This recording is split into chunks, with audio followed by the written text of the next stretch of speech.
Well, today I'll be talking about how COVID has indeed affected our culture. That is, if it has affected. When was the last time you hugged someone? Sometimes my family members. Don't put yourself in trouble. There are times I do it unconsciously. You meet a very good old friend. That's the thing. You do it, and then the two of you say, "Hey, Charlie, there's COVID around, and so let's keep that distance. We'll laugh it off." But indeed, it affected a lot of things. A lot of things in our culture. Yeah, so yes. Handshake. I don't remember the last time I should say. I don't remember the last time. And you know, for those of us who come from the Volta region, we have a unique way of shaking people.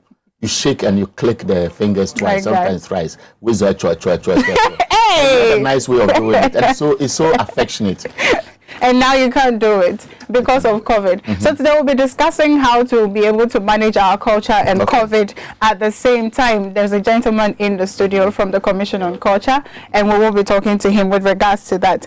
Now, there is a little girl I have never met, but I love so much because he looks exactly like her father. I just hope he will not keep after the father. Well, in certain areas, we hope not. I don't know the father, but I'm just... You know the father. Okay, he's your best friend. So her name is Kekeli Nutifafa Anku. Nutifafa. Nutifa. What does it mean? I'll tell you. Because of time, let's move on fast. So happy birthday. Oh, boy. I don't know. All right. So yeah, happy birthday to you, darling. And we do hope that you grow up to become one of the most successful. She will. She's a pretty girl. Yeah, she's so pretty. So pretty. The man is also very handsome. I see it in him. Yes. Also, the last one on the 16th, which is on Sunday, is Mrs. Priscilla Arthur's birthday. Your husband, Prince Arthur, wants us to tell you that he loves you very much. I like it when they single them out and not say, "Oh, please say happy birthday to my wife." Yes. It's very important. Okay, the Chronicle on its front page says, fight against Galamsey. I will probe my own chiefs. Otunfo, don't use sermons to incite Muslim youth. Shaributu tells imams. These are big stories on the front page. I believe you have also seen a video which is going viral. It's about Otunfo suggesting that there was an attempt to gag him because the conversation was about Galamsey. And one thing that looks very exciting for me was when he said, of all those gathered in that room, 30% of those who had gathered at the function he was addressing know those who are actively involved in Galamsey. And it is very instructive. So that's it on the front page of the Chronicle newspaper. The Ghanaian Times says, Wesley Girls Fasting Saga. Don't turn schools into battlegrounds. President advises public. And Muslims observes Eid al-Fitr amid COVID-19. No centralized prayers, carnivals, outdoor merrymaking in compliance with safety protocols. So you see the president there and the national chief imam also captured in the picture now. Right. Two things that I saw today and actually last week that bothered me has to do with the fact that I saw a news item, a news being reported by one of Adom's reporters, and he was interviewing one of the townspeople, and he said the robbers are not even the Chi, they are not from the Chi speaking areas, only people for Nibino. And you know what it means when an Akan says that.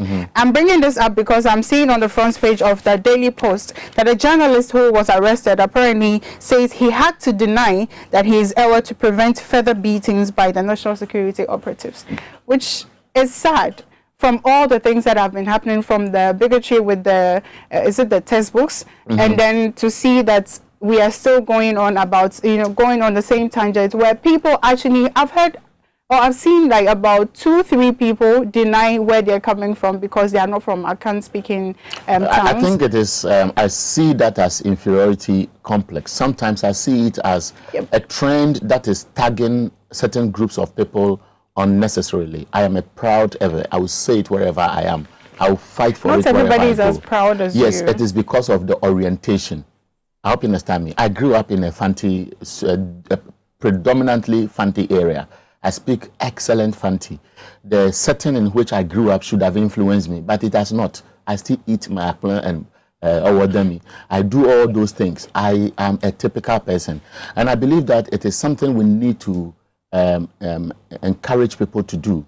Again, those who have been unnecessarily tagging people, seeing them as people who are less than them, and so on, those people, we must speak to them. And I believe that the narrative that Omoye and Pepe for, sometimes it is how people perceive group of people and where they come from. You know, there's always a perception that these nomads, these men who go around, they call them Fulani herdsmen. People assume that, okay, if you speak with that accent, it means all of you come from an area. All these things could be lack of education or the influence of what we just spoke about. It's so sad. Anyway, so I'll do the daily graphic now. The bonus story here says, keep tolerance in schools. The president appeals to stakeholders. Also, graphic Zoom Lion cleanup Bese tomorrow. President on 3 nation working visit, whereas KIA, which is the Kotka International Airport, enhances COVID-19 protocols following the daily graphic report. I think that was on Wednesday. Okay, so you spoke about the president traveling on a 3 nation tour. It's actually going to France, Belgium, and South Africa.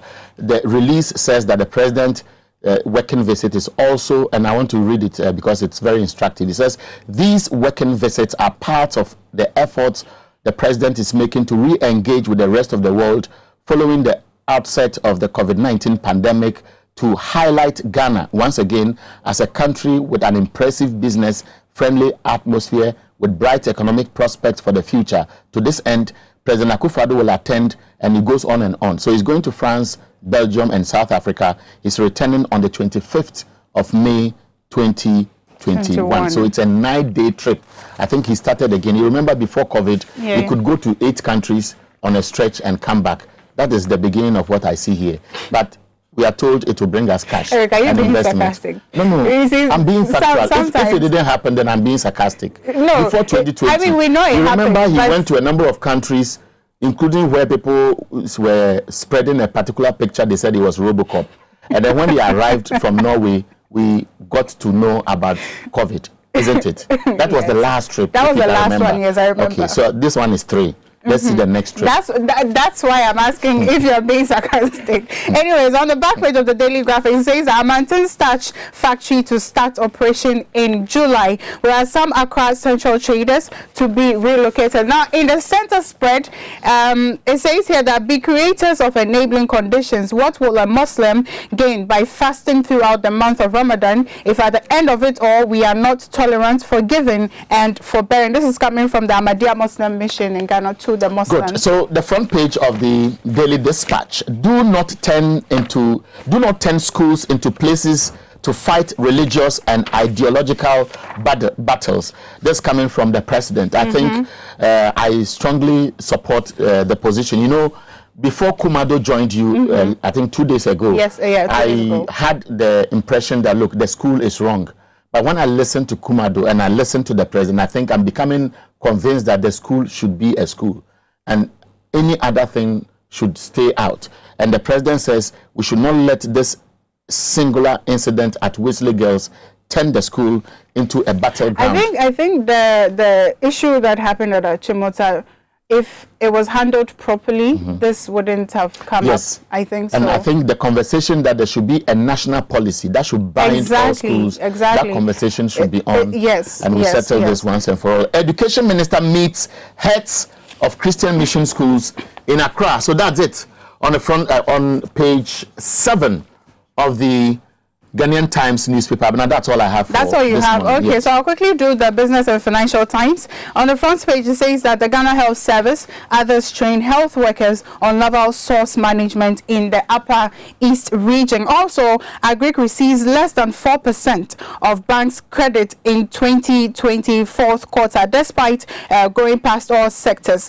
Also, low food prices push April inflation back to single digits. Records are claiming is 8.5%. What was the cheapest food you bought last week? Last week, if you say food, I don't know, is it what I will immediately eat or what I can... Food stuff. Food stuff.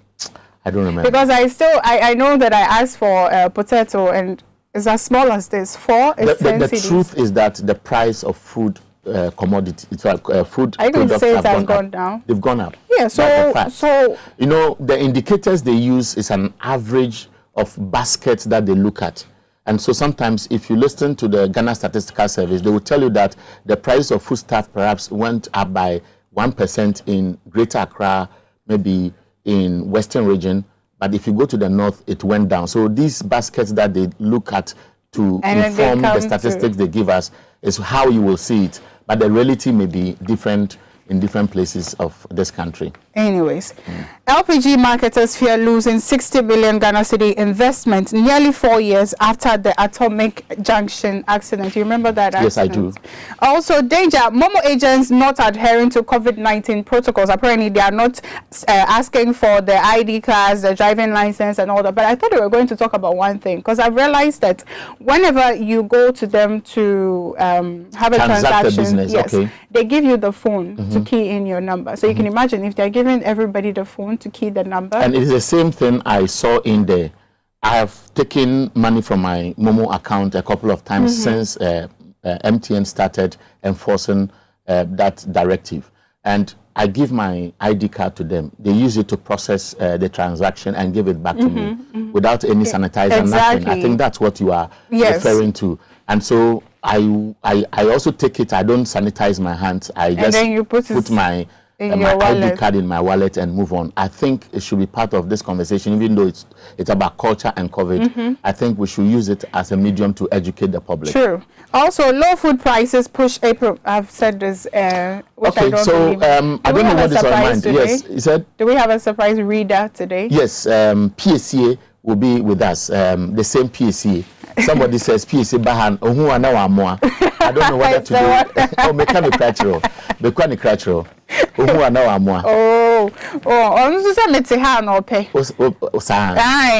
My broken tree. Somebody will say Koshe Kwanaho. You understand the meaning of Koshe Kwanaho? No. Okay, Fantis will say Kashe Kwanaho. We'll be taking a break. When we come back, the news will be next.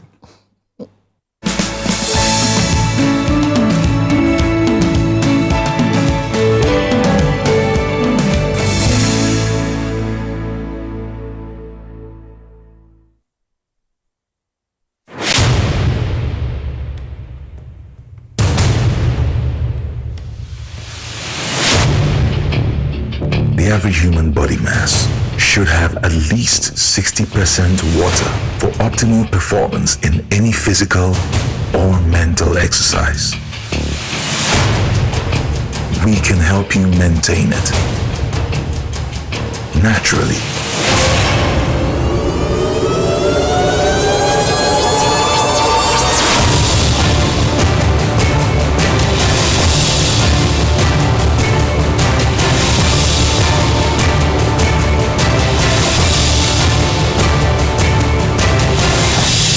X Natural Mineral Water.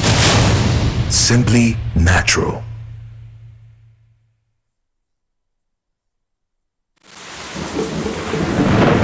Peace of mind is very essential in your journey to success. For Akwesi Papa, peace of mind means having a proper covering over his family. Literally. For Araba, aka Injection Mama, it's about having the funds to complete her advanced nursing course. And as for Corporal Odami, it's as simple as reporting on time for his shifts. Sometimes all you need is a simple push.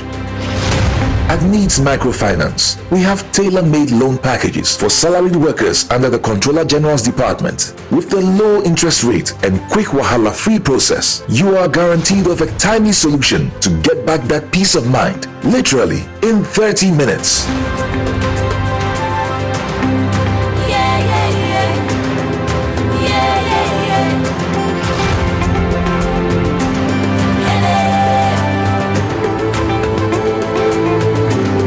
Needs Microfinance. Growing with you.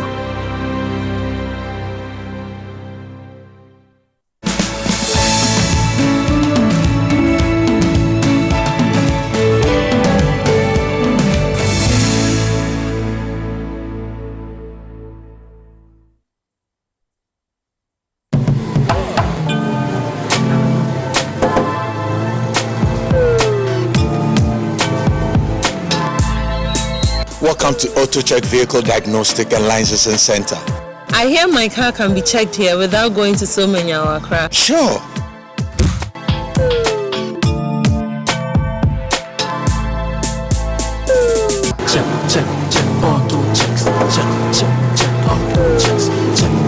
Emission, check. Alignment, check. Brakes, check. Visit AutoChecks at Koforodia Aquadrum Road for the roadworthiness of your vehicle, from saloon cars to heavy-duty industrial vehicles. Madam, your car is now ready for the road. Thank you so much. AutoChecks. AutoChecks, check. AutoChecks, your safety, our priority. Check. AutoChecks.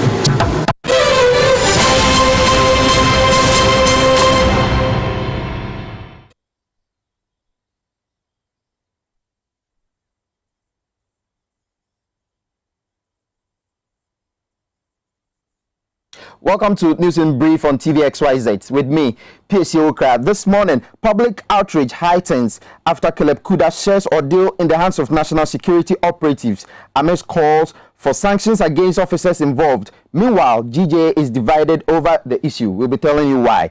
President Akufo-Addo wades into Wesley Girls' fasting saga, cautioning leaders against interfering in the administration of schools. And also, Speaker of Parliament gives thumbs up for Fix the Country activists.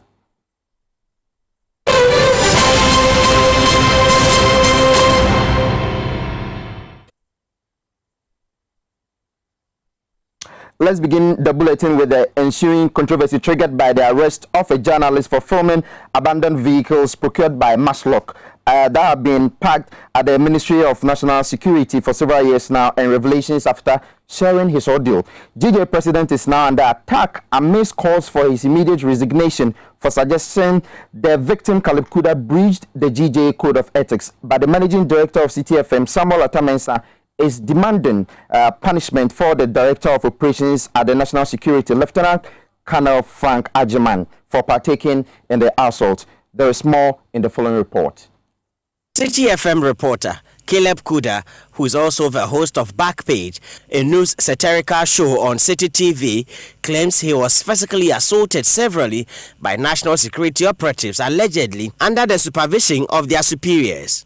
Caleb, who had earlier posted pictures of abandoned Maslock vehicles rotting away, said he had gone to the national security facility to confirm if indeed they had been distributed as government had claimed, but the covert operations landed him in trouble.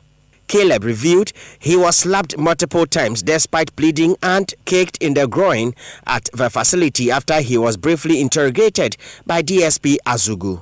Take a statement. They pushed me, I sat on a chair. They slapped me from the back, and they were... Which of the people are you talking about? The police officers. These are men in uniform. Some were bearded, they had guns. Did you see any names? Mask. Unfortunately, no. But I heard names like Osei and Owusu. Those are the names that I heard. So then... And this is still in the small office? This is still in the small office, very close to Azugu's office, near the mango tree? Yes. So I saw a very elderly policeman. He looks like the traditional policeman you see, because these were younger, with beard, more brazen. I was trying to appeal to them that I've worked with police before. I've heard, just please sort of go out of them. By this time they had beaten him like, oh, but there was just still slapping me from the back. You'd be talking to another one, and someone would just come and slap me from the back, and you feel dizzy at once. And it's like, it was so far. At this point, they had handcuffed me, and every now and again, one will come and press it harder so that I feel the head. I was so thirsty. One guy came in, he was like, oh, Caleb, then he got me water. Even drinking the water was difficult. Because of the way the handcuff was. Did you speak to Azugu? Yeah, after he spoke to OJ, he didn't deal with me much. He was very angry, because the guy had really worked him up. Another CTFM journalist, Zoe Abubeidu Ado, who was also picked up in Rambo style at the premises of CTFM and City TV for receiving the videos from Caleb Kuda, however, said she was spared. Reacting to the development, President of the Ghana Journalists Association, Roland Afeomoni, said Caleb Kuda breached the Code of Ethics for journalists by filming the cars at a supposed restricted zone. but the GJA seemed divided. General Secretary Kofi Yeboah had fired back, insisting the journalist did nothing wrong. Mr. Yeboah in a Facebook post wrote that insofar as the public or national interest was at stake, as evidenced in the narrative, he was firmly within the bounds of journalism ethics, including Article 13 of the GJA Code of Ethics. City FM's general manager Samuel Atta-Mensah, who personally witnessed part of the arrest, cannot hide his anger over the abuse of the journalist who clearly identified himself. Listen. You don't need rocket science to know that today you are in power, tomorrow you are not in power. And the security system you establish while you are in power is the same security system you may fall victim to. We were hoping that 20, 30 years down the line, this primitive way of handling journalists and so-called suspects would have changed. Such a disappointment. He won't listen to anything, and he was beating, kicking him in the groin. Are you okay? Who does that in 2021? A wicked person. A journalist properly identified as a journalist. Yes, he may have done something inappropriate, but that's why they are the courts. If people do things wrong, they are processed for court. You don't go kicking his groin in the name of national security. In 2-3 years' time, this Ajiman guy will go on retirement, and God will judge you and your family. You will see. This thing, we shouldn't allow these things to happen. When we were fighting for this democracy, Ajiman, where were you? Meanwhile, social media is awash with attacks on the GJ president for compromising. Policy think tank Alliance for Social Equity and Public Accountability, ASEPA, is also demanding the resignation of Mr. Money. Executive Director of ASEPA, Mensa Thompson, said, quote, "We are so disgusted with the comment of the GJ president in the midst of this brutality and assault on journalists. For the GJ president to go on radio and say that the journalists breached the code of ethics of the GJA and so the attacks on them, however bizarre they were warranted," unquote. Let's move to some other story. Speaker of Parliament, Alban Bagbin, is the latest among top influential Ghanaians, commending the youth for awakening call on government and politicians against shirking their responsibilities. The speaker, in his Eid al-Fitr message, said he is encouraged by the non-partisan universal approach attached to the demands. Part of the statement read, "I believe the period of fasting has helped strengthen and renew the faith of our brothers and sisters in Islam. I am persuaded that this renewal of faith will guide all of us to be tolerant of one another and to focus our energies on today's pressing issues that will help us fix the beloved country of ours. It is with that in mind that I wish to commend the youth, both Muslims and Christians, who are demanding a lot more pragmatic measures from the leadership of our country to fix the numerous challenges that confront us at the moment." Explaining his statement, Alban Bagbin said, "While it is obvious the demand from angry Ghanaians to fix the country campaign are not unique to these present years, there is no denying fact that they have become more profound lately." To some other story, President Nana Akufo-Addo says religious leaders must be circumspect in their involvement in the day-to-day administration of schools. His comment is in response to the feud over Wesley Girls High School decision not to allow Muslim students to fast. The president was speaking at a virtual ceremony to climax the Ramadan activity. Days ago, the Coalition of Muslim Organizations, which comprises of 15 members, including Islamic Mission Secretariat, National Association of Imams and Ulama, Society for Muslim Preachers, Ghana Academy of Muslim Professionals, the Tijaniya Group, the Shai Community, Ghana Muslim Mission, and the Federation of Muslim Women Associations in Ghana, threatened to advise themselves if the GES fails to bring management of Wesley Girls High School to order. But the president cautioned in his address to climax this year's Ramadan fast may help settle the impasse. Nana Akufo-Addo, in his virtual address during the Eid al-Fitr celebration, said, "Schools have evolved and adapted their practice to suit the times, and I would urge that we do not turn them into the places to fight ideological and religious battles." He expressed optimism that the ongoing discussions among stakeholders, Ministry of Education, Muslim and Christian leaders, the school authorities, and GES will end amicably. We keep the tolerance that has served us so well in matters of religion. I'm happy to state that in the specific case of the incident at one of our schools, Wesley Girls High School, which has given rise to the recent discourse on religion, the authorities, that is the Ministry of Education under its new minister, the Honorable Dr. Yao Educhu, Member of Parliament for Bosom, the leaders of the Christian and Muslim community, and the leadership of the school are engaged in solemn discussions about the way forward. And I'm very hopeful that a satisfactory solution will be found for one and all. Meanwhile, the National Chief Imam, Sheikh Nuhu Shaibutu, has reminded the President to fulfill his promise to build model schools for the Zongo communities. His spokesperson, Sheikh Aremeyal Shaibu, also bemoaned increasing cases of corruption and unemployment and called for pragmatic steps to address them.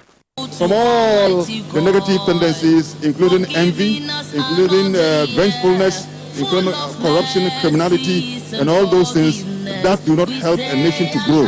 He has drawn our attention that with excellent moral virtues that are germane for the development of any progressive community.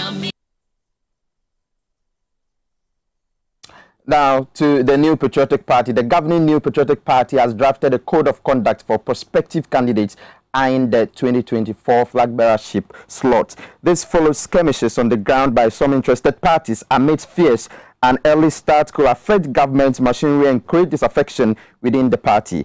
Already, there are signs about intense lobbying by the Trade Minister Alan Tremantin, Vice President Dr. Mamadou Baumia, former Attorney General Joe Gate, and Minister for Agric Dr. Kutoe Friye, and also former Energy Minister Boache Ejakon. In an attempt to restore order, the NPP General Secretary John Boedu in a statement says the draft guidelines adopted by the National Executive Committee meeting last Monday aims to, as he put it, regulate the conduct of the party members, particularly aspirants and their supporters during the pre-election period.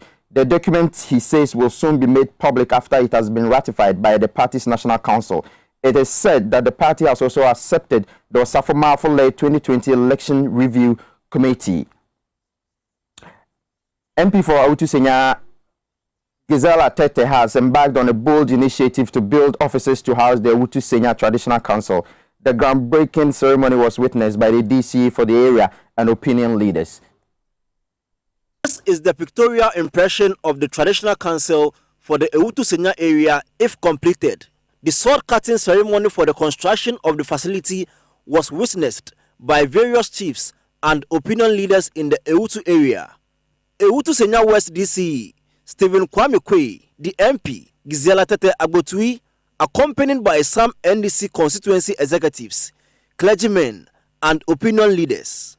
After the necessary rituals, the MP, together with some top community leaders, performed the groundbreaking ceremony for the project to start. Awutu Senya MP, Gisela Tete Agbotui, who spoke to TV Elswaja News, said the initiative is to end the renting of a facility to house the chiefs.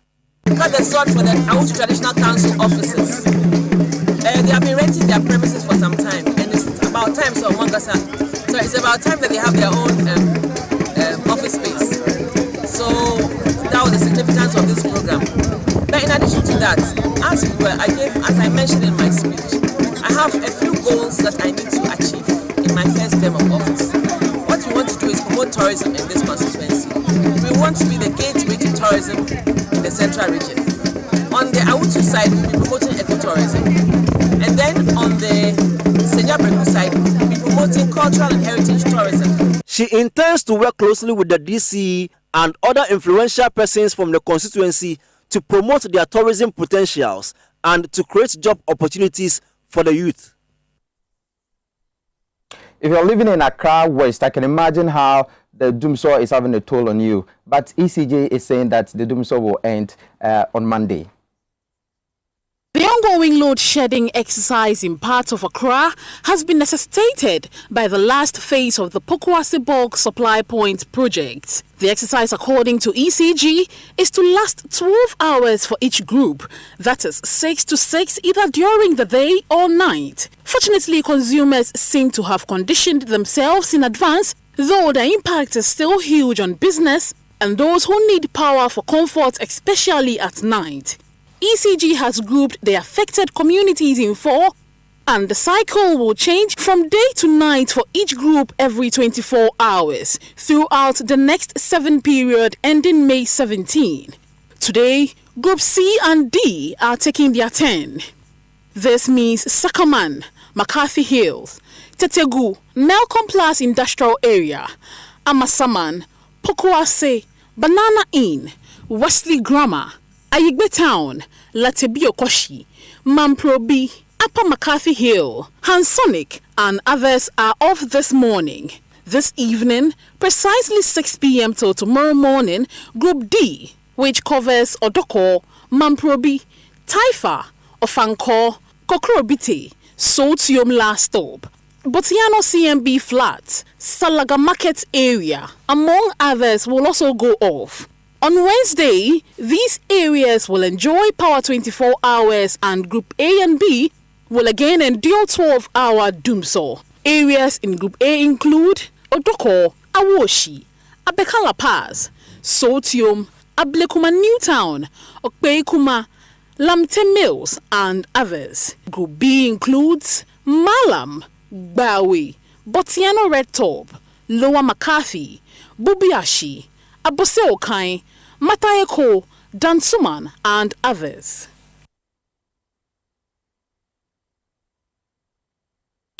And that's how we end the news in brief on TV XYZ. Always do log on to my xyzonline.com for more news. My name is PSC Okra. The morning update continues.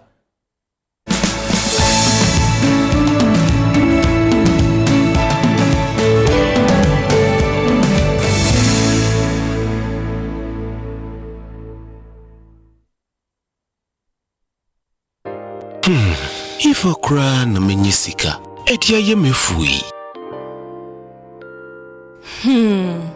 Ehin papa na menya bosia edia tre medwuma yimu. Kai kra mabre me busia ato taxi fufu. Suhum Rural Bank. Suhum Rural Bank.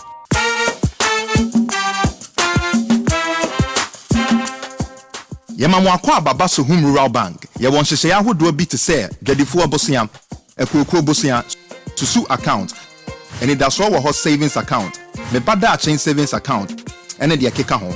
Suhum Rural Bank was 03422919896. Na won so what to me aka say. Suhum Rural Bank ama ene mayeka una. Suhum Rural Bank enti me pa minie. Suhum Rural Bank, growing our heritage.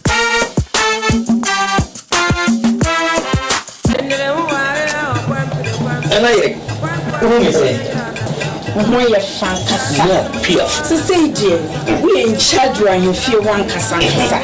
Losing the layman capsules. A mob sissy no go to my yet thing. I will break you must of with shankasanka. No, near. So Lawson Lotte, Mr. and Mrs. You are also if you want you're free to come to and you sing for some boom the honor me dear someone. See no attention. Lawson Lotte, Mr. Lawson Layman Capsule. More your boom. Lawson Lotte, Mr. Lawson Layman Capsules. Do you know what you feel? Delay man capsules and men do feed what they cronkwan and a lower care mixture so a pay for a ma woman for anyone I want you fear do what train son come FD Ashisha sa a jedi and crato you mo adia to muse a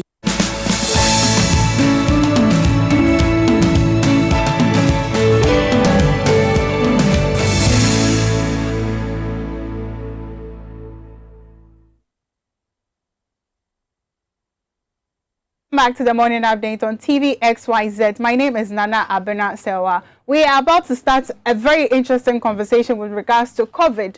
But before that, I would also like to tell you about Lawson Herbal Mixture and its brands of products. Now, if you're a woman and you want to be called Obasima, then please get the Lawson, the Law Care Mixture to treat your gonorrhea, your syphilis, and even for infertility issues. Also, if you're a man and you want to be called Mira because we're Rivra, then please get the Delay Man capsules as well. one of the products that I can attest to has to do with the Losing Herbal Mixture. I got one for my mother because she was always complaining about body pains and also and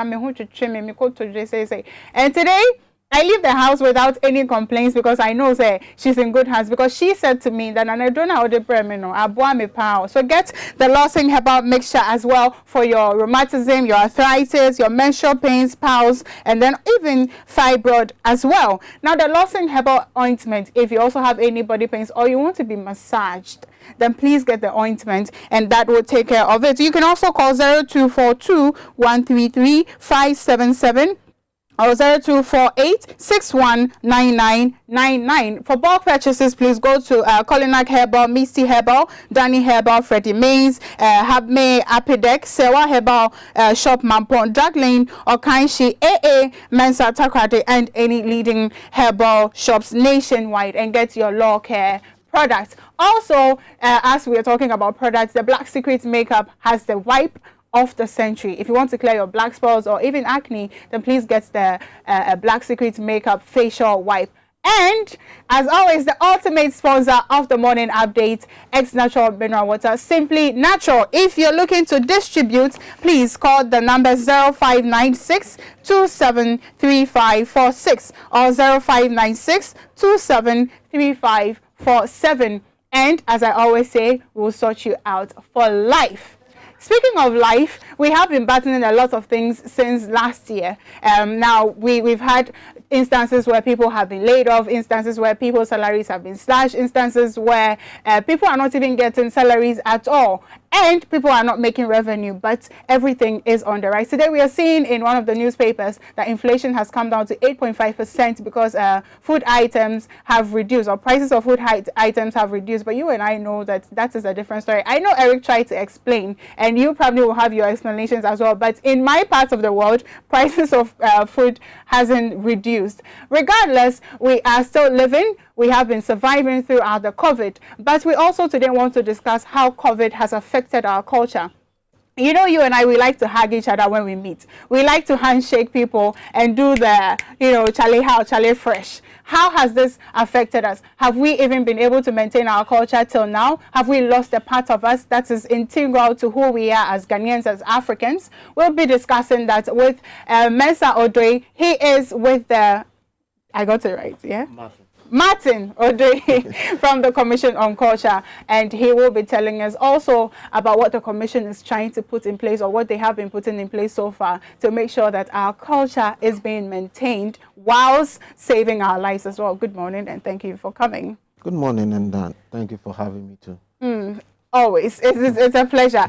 Now, we want to start from how badly or positively COVID has affected the creative arts industry, actually our culture as Ghanaians. Thank you once again, and thank you for the listeners.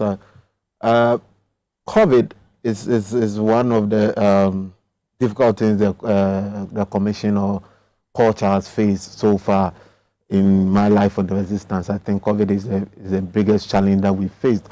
It has really, really affected us in a very negative way, and the impact never seems to go down. It looks like it's increasing by the day. So truly, the COVID has really affected us, in all sectors, especially the cultural sector. That's really, really taken a toll on us. What are some of the things that you can say offhand that you've lost so far? I mean, due to COVID. Personally? No, I mean the Commission of Culture. When anything affects culture, it affects the Commission. For example, as you were rightly saying, for us as humans, or let's say Ghanaians per se, what makes us who we are is not something big, but it's the little things that we do. We meet each other and want to hug each other and want to shake, the handshakes you're talking about, that kind of gist, the closeness is what makes us who we are. And so you realize that anytime, one of the things that people attract to us when they come to Ghana is that the people are friendly. These are the things. So for us, it's really, really a bad thing for us. It's not helping us, because the more we stop doing those things, the separation gaps become wider. And the more we become separated, then the connection is lost. So for us, it's not a good thing. Right. So I know the creative arts is under your wing as well, and a lot of producers have been putting on their social media handles asking for the cinemas to be opened in the midst of COVID, even though we're trying to battle COVID. Are you in support of that motion? Before I ask my follow-up question. No, I'm not 100% in support of that. You know, we wish that it is open, but currently, as the situation stands, I'm not in support. But don't you agree that the closing down of the cinemas is affecting a lot of people who were making their hand to mouth from that sector, or when it comes to premieres? Yeah, it's, as I said earlier on, the toll of COVID on us is huge. Not just in the cinemas, but you know, in every aspect. Across, but for me to say I 100% vote for them to open it, you know, then I'll also not be doing help to the country, because now it is not the wish of the people or the wish of an individual to say that I want to just close it down. It is the safety of the people within the country, you know, at the larger extent is what we're looking at. Because anytime there's a gathering, you know, per what we've known from the World Health Organization, from our health ministry, anytime there's a gathering, then the spread is, you know, on the high. And that is what we want to prevent. So we realize that in the cinemas and stuff like that, that's where, you know, as Ghanaians, as I said earlier on, our culture, you know, the family, the, you know, coming together, the tightness is what we are afraid of, because the moment you open that floodgates and we get into that space, believe you me, COVID or without COVID, that particular aspect of us will come out, you know, because even today, as I woke up, walking out of the house, I saw a friend. I'm like, "Hey, Boga, what's up?" You know, you know, just unconsciously it happened. Right. You know, then you remember that, hey, the COVID is there. Then you know, all of a sudden you get it. So once you put the people together, you know, it's not that somebody wants to stop their fun, but once you put them together, obviously the part of us that makes us who we are, our culture will come out, and that is where it becomes a breeding ground for. You know, so how do we maintain a culture, our culture, which is a big part of us in COVID? So I'll see you and I wouldn't have to shake you, but how do I maintain my culture while saving my life as well? You know, that question is a nice question, but let's take it from this angle. You realize that when we say culture, we are not just looking at a particular thing. We're looking at the entire totality of man, our behavior, our practices, everything, you know. So now COVID has come to attack certain aspect of it, not the entire thing. So for you to agree that it's affected majority? Yeah, it has affected a lot. Yes. I mean, when there's homo, people eat the kwekpele together, they prepare it together. During other festivals, there are lots of activities they do together, but because they can't do these things, they can't really celebrate the festivals as they do before. So it's not just about the handshakes. Even in our various homes, we know that in the most traditional homes, they serve the children together, or sometimes even the parents and the kids eat together. So all of these things we are not able to do. So how do we even maintain our culture or find ourselves as Ghanaians, as Africans after COVID? You know, the thing is that continuity is the most important thing. Exactly. You know, despite the challenges, we need to find a way to continue. And so we need to try and adjust. That's how come we are humans. We need to find a way to adjust. Let's take, for instance, you know, the festival things. There are practices that involves all the clan members and everything come together. But based on the situation, we also within these clans, we have leaders. And so we can just adjust to the fact that, okay, we are not in normal time. So for this time around, let the leaders alone do that, which is, we used to do that before the larger things come. So we can just go back to it, have the leaders do. So that means that the numbers are reducing, you know, and yes, still the culture is being performed. You know, when it comes to the family, where you know, you said we sit together, we eat together. Yes, it's one of the things that bond the family, the children together. I remember growing up when I was eating with my brothers. You know, sometimes you even learn from there that you learn to respect your elderly, because or no be fandam first or tibia no amobi. You know, it brings all those things are there.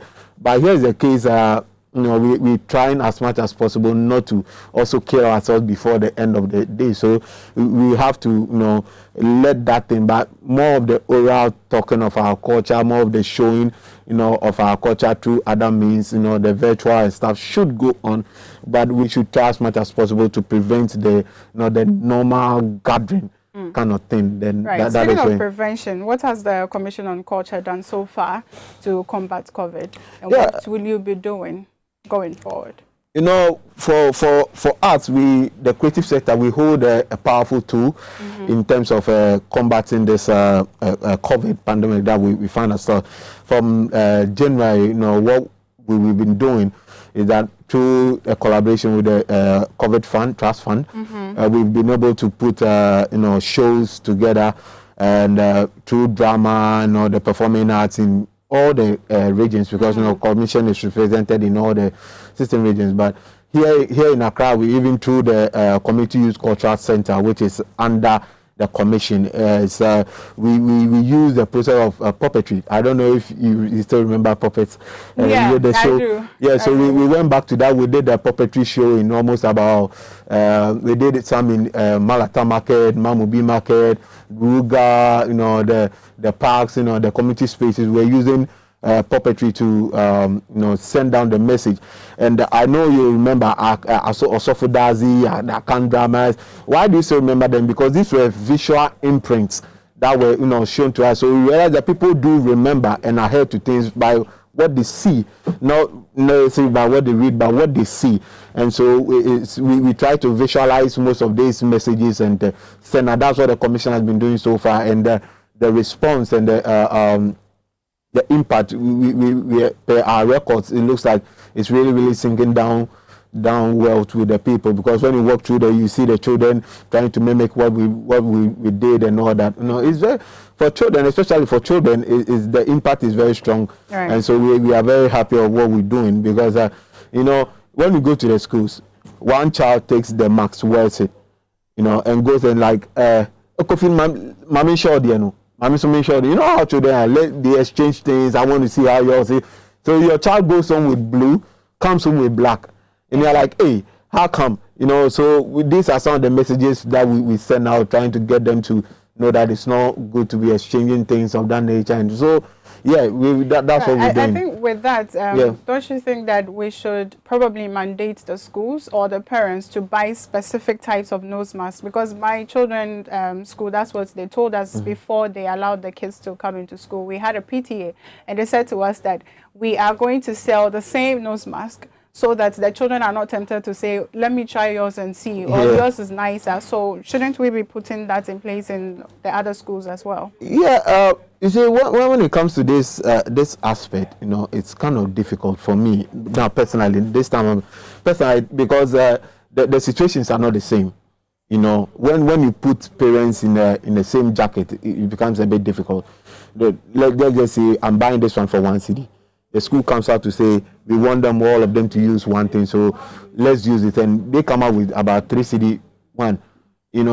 Some parents can afford. They can tell them to buy specific, like these ones that you're using. Yeah, if that is the case, then I support the idea, and I think that it should be repeated in almost all. Right. This is leading me to my follow-up question, which has to do with what the Commission will be doing to combat, because we are still in COVID, we are still fighting COVID. But before that, if you just tuned into the conversation, we are talking about COVID and how it has affected our culture, how we can live in COVID and not lose our culture in the end of the day. And I have in the studio a gentleman from the Commission on Culture, Martin Odoi. I didn't get it wrong this time. So we are going to talk about how to, going forward, what the Commission is doing or will be doing in order to combat COVID.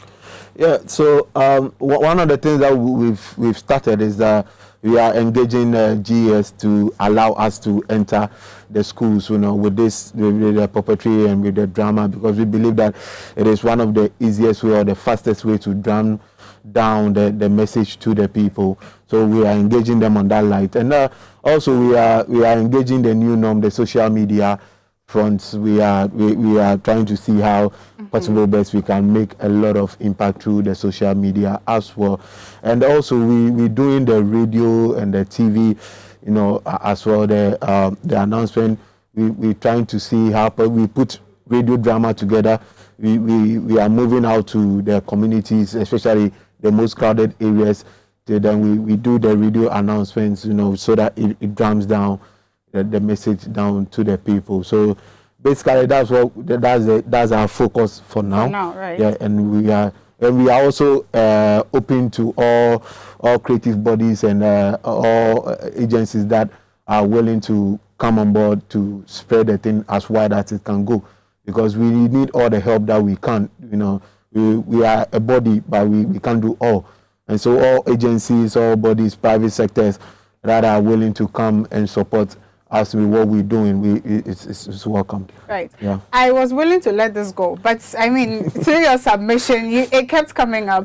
You mentioned that initially you had a puppeteering show to educate the people, etc., etc., and then you're saying it will be a continuous thing. Yeah. It has to do with gathering, isn't it? Because people have to come and watch the show in order to even feel educated in the first place. First off, how are you able to ensure COVID protocols? Now, if the commission is allowed to gather people, why are producers not allowed to gather people in the cinema? Good. So what we do with the shows is we are not really gathering the people. So how do it is more or less like a moving thing. Now, for a puppetry show, we're looking at more or less like 3, 4, 5, 6 minutes. A short message, we move on. So we don't even put a seat there or a chair there. No. We are doing it in a way that even passers-by can still have a glimpse of what we're doing or catch a message. So we know the protocols. We are not breaking the protocols of gathering at all. Outside. I'll do them outside. They are not in. We also engage more of the radio kind of thing. So it's a van packed. The speakers at the top. You hear the play. You hear the engagements. So we don't do. And even with the markets, everybody is where he or she is. Because we raise the platform a bit higher where the puppets are doing. So you don't have to come gather to see. You just need to be at where you are. And we make sure we drum that message before the whole thing starts, so we don't get any form of gathering. So yeah, we have those measures there. And we do share the sanitizers, the nose masks, when we go for these outreach. Yeah. Right. Now, since producers cannot have premieres, and then also the music side, they cannot come together to hold events, etc. Because most of the musicians, they make more money from the more shows that they play. And so it's not only them. It's not. The people that come together to form that is huge. Because the vendors are there, the sound people. Exactly. Everybody is making something out of just one garden. So it's the situation that we are playing with. So what do you have to tell them? What can they do also now that they cannot actively work? What advice do you have for them? I'll take a clue from what Uncle Ebo White is doing now. Right. Uncle Ebo White also has a big show when it comes to the open kind of thing, the gathering.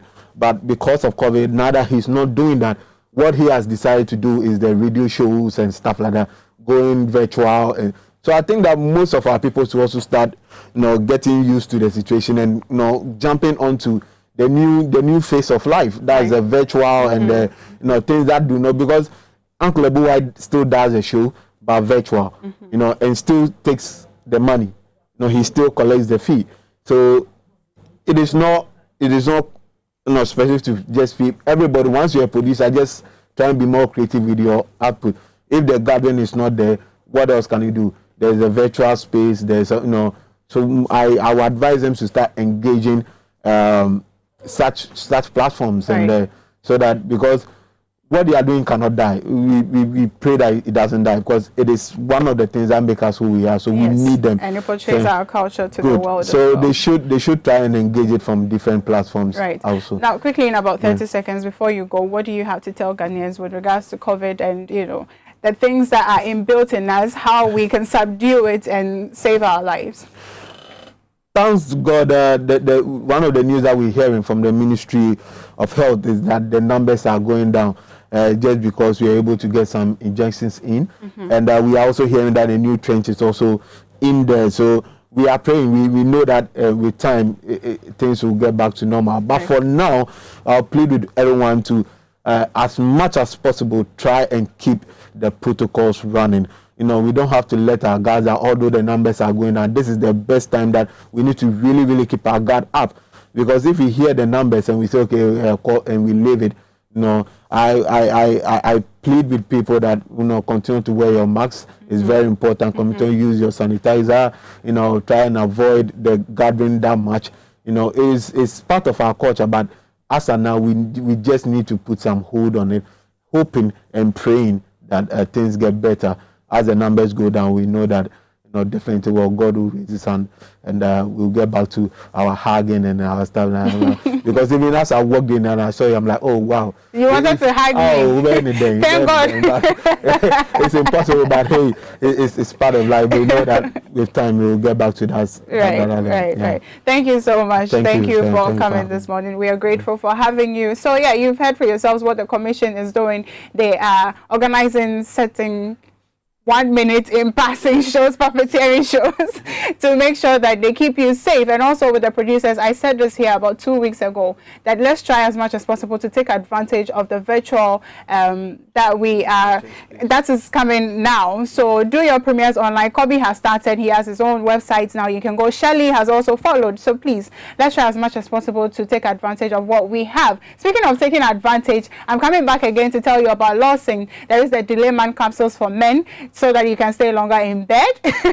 Also, there is the Law Care mixture for women as well, and there is the Lawson herbal mixture for body pains, general body pains, arthritis, rheumatism, name it. And there is the Lawson herbal ointment. You can even have a romantic moment with that, you know. Let your husband buy it and massage you with it. The numbers are 0242 133 577 or 0248 619999. Call the numbers and you can talk to Dr. Lawson himself with regards to what your problem is, and he will take care of you. Black Secret makeup is also as well. Life isn't perfect, but your makeup can be perfect. Also, to keep yourself healthy so that you can even use the makeup and look sexy for your husband, please drink as much water as you can, and no other water than the X Natural mineral water. Simply natural. My name, of course, is Nana Abunasewa, and this has been the social segment on the morning update on TV XYZ.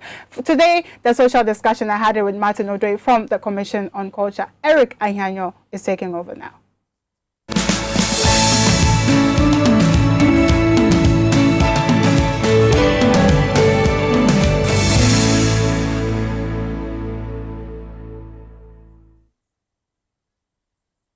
I love makeup. Applying it gives me so much joy. But when it's time to take it off, nothing does the job quite like the Black Secret makeup wipes. When I go somewhere and I feel really sweaty, I take my Black Secret wipe and I use it on my face. It picks me up and I don't look as tired as I did when I walked in. Before I work on a client's face, I like to go over it with Black Secret makeup wipes to make sure the face is clean. It doesn't leave the face dry and tight, but it keeps it soft and moisturized. Wipe say your bodo. Bakope, and it gets the job done. Or baby, and the smell makes the experience even better.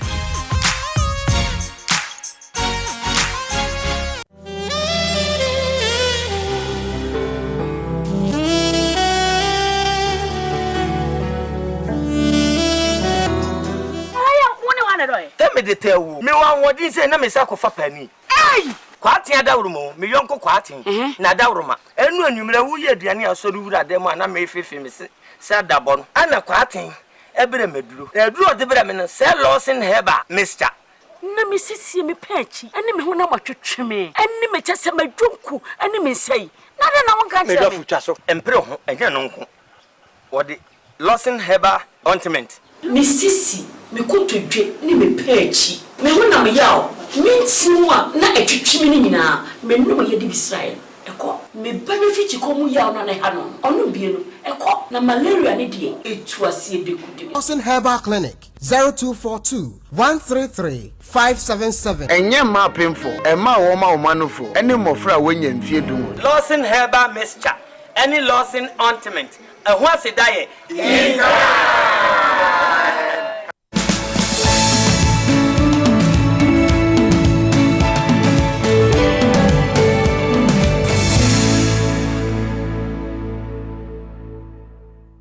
Welcome back. This is TV Xyz. This is Xyz TV, and we are live from our studios here at Osu on the Abrebrese Street.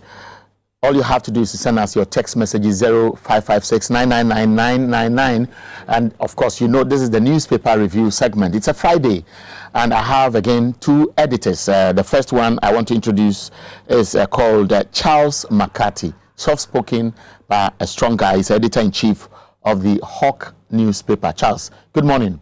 Morning, senior. How was the holiday? Was there holiday? At least yesterday. A day is holy when okay, your paper didn't go to bed. Yes. So you are working. A day is holy when everything seems normal. But when things are not normal, you cannot have holiday. So you are looking at holiday or holiday, or the word holiday was derived from the word holy. Yeah. Oh, okay. I never knew. Yeah, that is what are you sure? To be. But what is holy day? A day that ought not to be contaminated in whatever day. That is holy. Is that not it? It is. So how can Ghana have a holiday when people are pushing for the nation to be fixed? You have not finished fixing the nation, you say you have holiday. What for? And why? At the time when Muslims are being told not to fast in our schools, you want to go and sleep and rest. You cannot rest until everybody is okay. So I was not resting. Okay. I was working. I understand. Even the way you are starting the show, I'm afraid Peter Nkuma will get you. Oh, Peter is the friend. But, this morning, I think there are issues that are trending. I don't know which of them we want to feed on. Caleb is one of us. He has given some worrying testimony about his encounter with national security. This morning, we are picking information that national security says they are going to investigate. And of course, if you listen to the managing director of the business, Samuel Atamensa is not happy at all. This morning, we played excerpts of the conversation he had because he was deeply involved. He had to go with the other lady, Zoe, to the national security outfit, and he talks about what happened. And I'm happy that this will be investigated. But whether that is the investigation people will be interested in, because I've also monitored a request by the MP for Norton, Samuel Okujeto Ablakwa, who is saying there should be a bipartisan or an independent investigation into what happened at national security. We'll try to look at the matters that are unfolding as a result of the arrest, his testimony, and other strings to what happened, because the name Azugu rang a bell. Azugu was somebody who was involved in some unprofessional conduct involving national security operatives during the Ayawaso West Wagon by-election. The ML Short Commission spent a lot of money, that government spent a lot of money on their activities. Apart from all those who were invited to come and give their testimony, this was beamed live. It was cost to the nation's broadcaster, and that was going to be absorbed by government. There were recommendations, if anything at all. Professor Henrietta Mensah Bonsu, ML Short, Kofi Abochi, all those who sat on the panel, if anything at all, there should be some element of respect for them. And so when Azugu's name came up as somebody who was still at the outfit, when there was a recommendation that he should be removed, also rang a bell, which is another strand to what has happened. And fortunately or unfortunately, there's another development where alleged members of Delta Force, which is supposed to be disbanded, have gone to attack another Ashanti Regional Security Coordinator, handcuffed him, only for the police to rescue and detain the suspect. It's also trending. And I believe that you also know a number of things that are happening with regards to the activities involving illegal miners. So there's a lot that we have to chew. You are a news editor. For you, what are some of the issues of national interest that are trending that you want us to look at today? Thank you. I'll call you senior, as I prefer calling you senior, because that is yes, we are at school. That is why you have hair and I don't have hair. Sky TV. And you are a student. I was a student. And today you are sitting down with me. That is the what's I'm made done? Sir. Yo. Sir. Let me greet your cherished viewers. And then say, this is a modern studio, my first time of coming. It's cute, very modern. The issues trending, yes, Caleb, the Galamsey, and then school feeding, fraud. Yes, school feeding is another interesting topic because there are some information. There's some information I'm picking which suggests that what is being done now is not comprehensive enough. It's a cover-up. I want us to take a short break. Just acknowledge those who are helping us to present these programs to you. And when we come back, the show will start.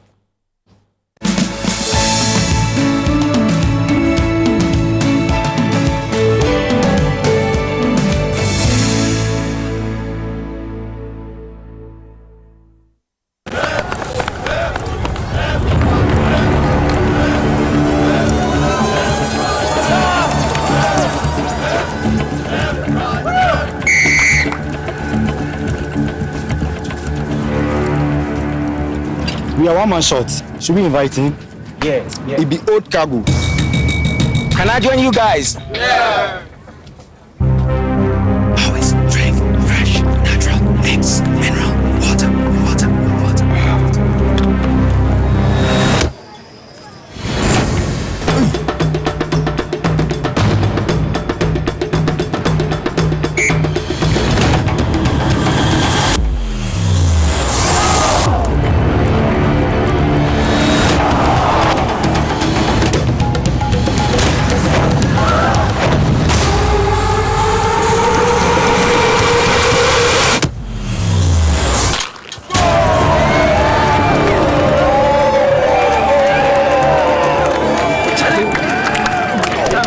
Still got it. Always keep hydrated naturally. That's my secret. Manufactured with the primary aim of preserving nature's finest minerals necessary for a healthy mind and body.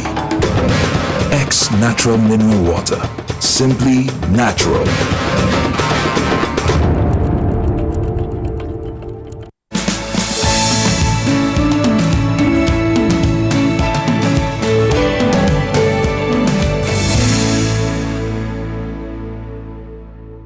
Welcome back. This is TV Xyz, and of course, you know, on Fridays, Peter Nkrumah joins us. Peter is with us now. Peter, good morning. Good morning, my brother. Today, you know what? When Charles was wrapping up and you were getting ready to sit down, I said, and then the assembly. And then the assembly. Oh, but strangely, Charles is my brother. Because I do a lot of dibo, me. And I know you also do dibo. Hey, and Charles is extreme. He's my brother. Are you sure? Oh, I've known him. Hey, ask him. Charles, we've done so many things together. It's just that these days you can't trust his comment and some judgment of his. Judgments are subjective. Okay, so right. So you are welcome. This morning, before you took your seat, I prompted those watching us that we are looking at Caleb's testimony and matters are rising. National Security says they are going to investigate. Okujetua Blakwa says it should be an independent form of investigation. The name Azugu pops up, then people reference Ayawaso West Wagon and Short Commission report, whether it is being implemented. Then unfortunately or fortunately, just alleged Delta Force members go to Ashanti region, and for the second time, they attack a regional security coordinator, handcuff him, only for the police to rescue and detain them. But the angle to what people are raising is if the punishment to those who were involved in the first incident, who even went as far as attacking a court, the punishment was deterrent enough, we'll not see what is happening. And the other angle is about whether indeed that commitment or pledge to disband vigilante groups has been carried to the letter. And then Charles also mentioned school feeding program. Yes. For you, Peter, I don't know what has trended this week. That is also of interest to you so that we can factor that. Otherwise, if it falls within some of these big stories, then we can start the conversation. I mean, I have no difficulty discussing any of them. Any of the topics. Okay. So then let me go to you. Charles, you were on the floor, and the first conversation was Caleb, his testimony, and where we are now. Thank you, and then good morning again. Peter, welcome. I think that first we need to put things in context. Mm-hmm. Often, national security tells us that this is security installation. What is security installation? In XYZ here, there's security installation. Every word has a meaning. You get it? Every word in this country or in this world has a meaning. If you say security installation, you have not said anything. What makes a place a security installation? By fixing security gadgets. So what makes that unique from others that you say people shouldn't take pictures or videos as security installations? It needs to be properly defined. What is your understanding of security installation? Or what do you think fits into the description security installation? If you say national security installation, it makes sense to me than merely saying security installations. They ought to be qualified. Because if you say security installations, private people have security installations in their homes. But I believe that, sorry to come in at this time, that we clearly know what was being referred to. This was a national security outfit. For example, Akosombo Dam, you are looking at the thermal plant. You are looking at other facilities of interest to the state. Obviously, anybody will say these are clear, obvious security installations that the nation will always want to be protected. And that secretariat fell within what people wanted us to believe. So at this moment, Senior, you are conjecturing because Burma camp is security installation because soldiers are there. Can't I enter into Burma camp and take pictures? Don't people take pictures at Congo Junction? Is that wrong? No, I want to know. Can't I take pictures at police barriers? I don't know security people sitting there. What is wrong with that? At what point does taking pictures become wrong? That is what I want to know. It's not a matter of you saying that soldiers are here, police people are here, so you can't come and film, you can't come and take pictures. Don't they record themselves in uniform? They do. So at what point in time, that is what we need to address, avert our minds to, so that people will stop abusing us wrongly under the pretext of certain security installations. That's become a term they've used over and over again. It's the court premises security installation. Are we not in this country where Gifty Lawson was beaten for taking that lady, what's her name, Tehoda? Yes, we told that picture coming out from the court premises. What were we told? What was the excuse? Do you describe the court premises as security installation too? That is what we must be interested in. We must clearly define what is security installation, where you cannot take pictures and where you can take pictures, where you can film and where you cannot film. If not, people will twist it as and when they want. So that is one leg of the issues you have addressed. Yes, that's one leg. And then for I can't condemn Caleb. I can't. I'm disappointed in City. I'm disappointed in City. Highly disappointed in City TV and their management for what they did. I listened to Bernard. When Bernard said they didn't send the gentleman. What was that for? And that was the reason why City never attempted to go for Caleb. If you listen to Bernard's narrative, Bernard said, okay, Richard Mensah reported to him that Caleb had called him, that the national security have taken him or they are keeping him. Nobody followed up until the national security people went to City. Then they didn't allow Zoe to be taken. They took Zoe there, brought Zoe back and left Caleb. Why were they treating Caleb that way? Was it because he wasn't sent by them? But when Caleb take his private pictures, videos, and use it at Backpage, the City team or station benefit. They are proud of it. That's hypocrisy. And for me, that is the concern we should be worried about as journalists. When your station can disown you.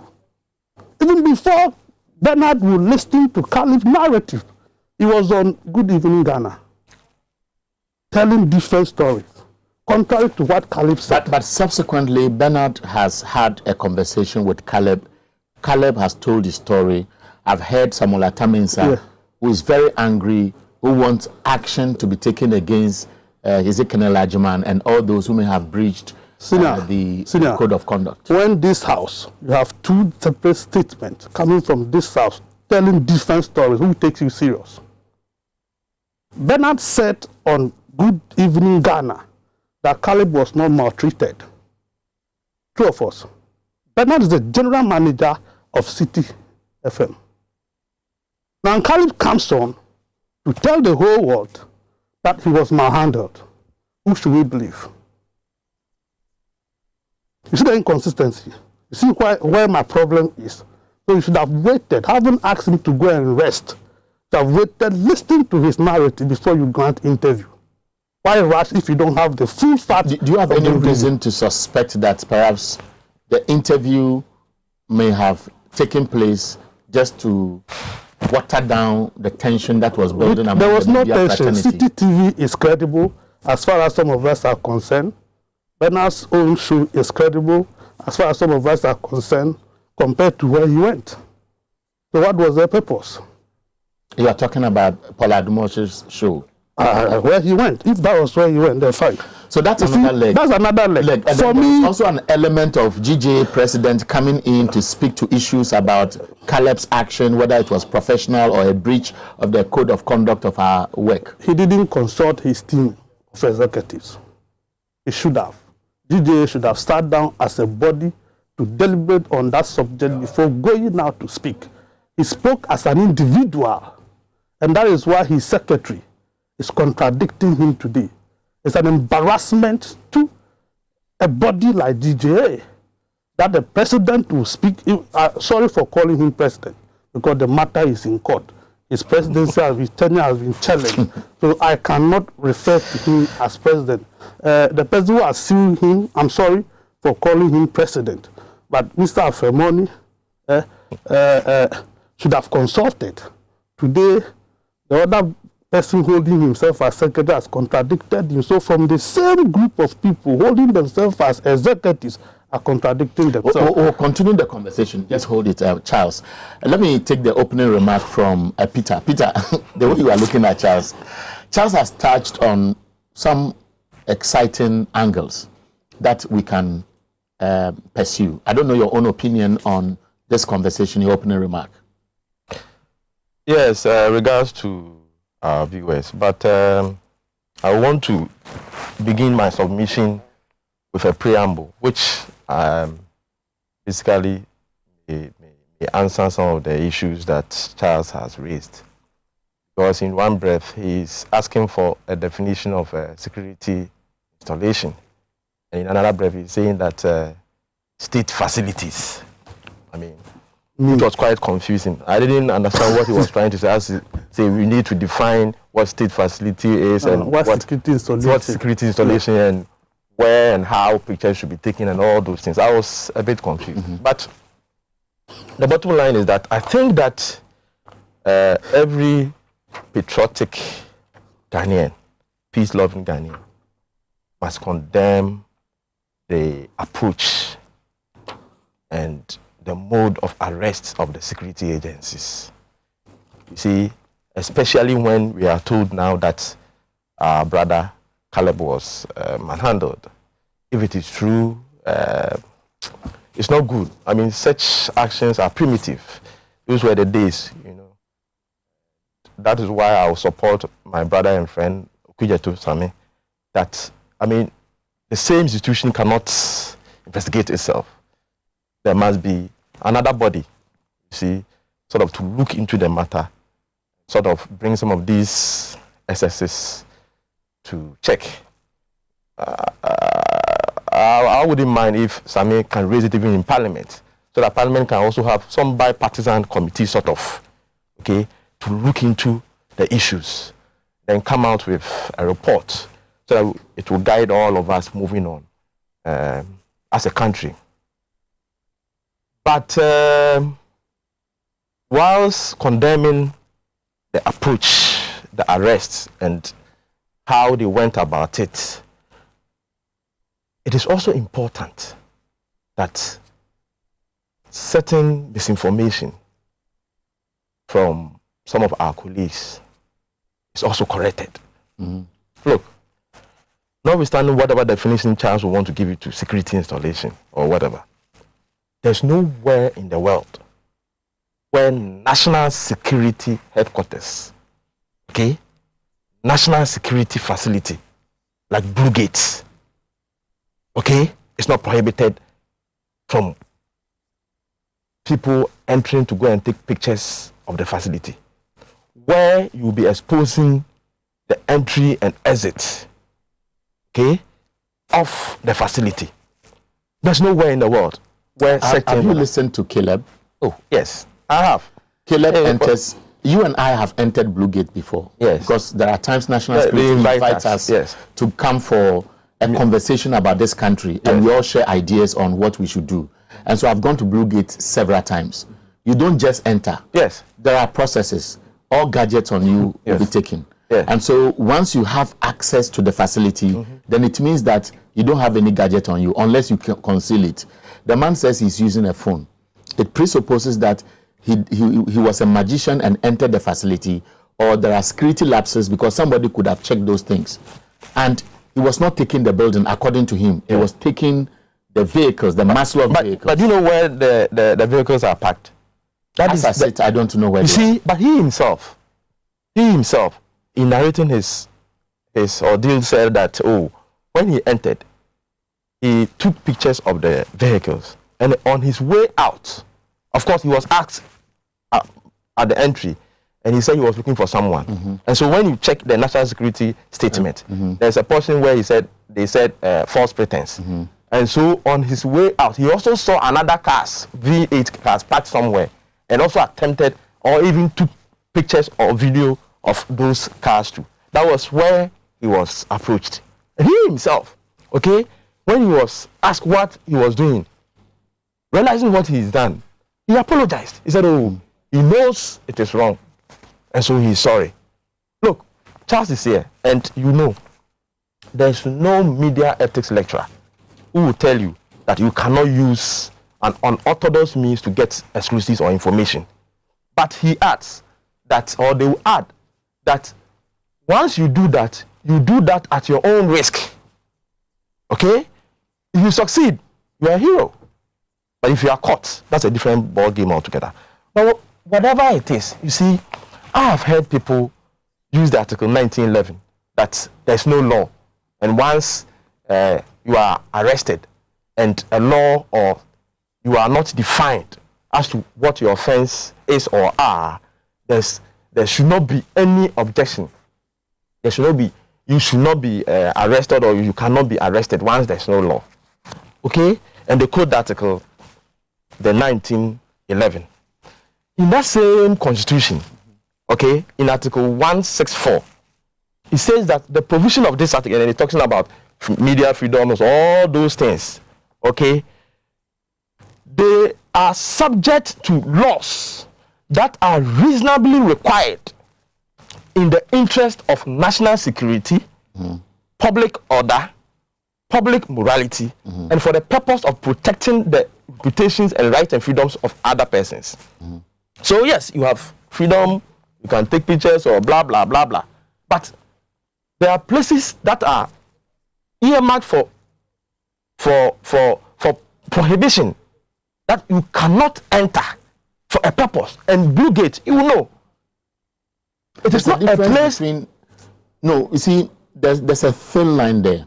The thin line, as Samson Ladi Ayenini, who is a lawyer, we all respect, is also a professional journalist. And so there's somebody who knows both and how they should operate. Is saying that if his objective was to go in there to expose something that is of public interest, and you have all heard about these Maslow cars, I'm sure you have seen the pictures of them abandoned for bushes to swallow.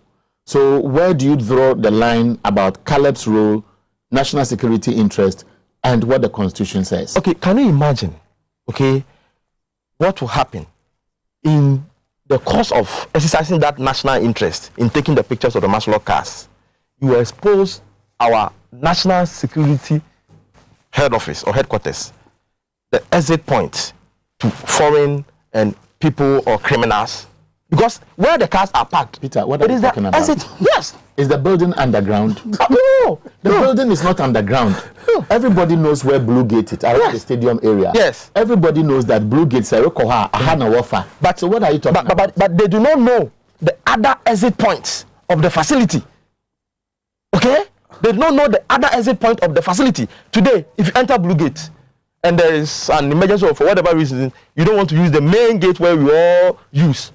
You know other exit points that you could use. You see, are we not blowing things out of proportion? No. When I take my phone, look, the phone I use, even my laptop. Yes. When I use Google Map, I can zoom into Blue Gate. No. See it. There's an aerial view of it, telling you everything you can see today as we speak. And you are aware. No.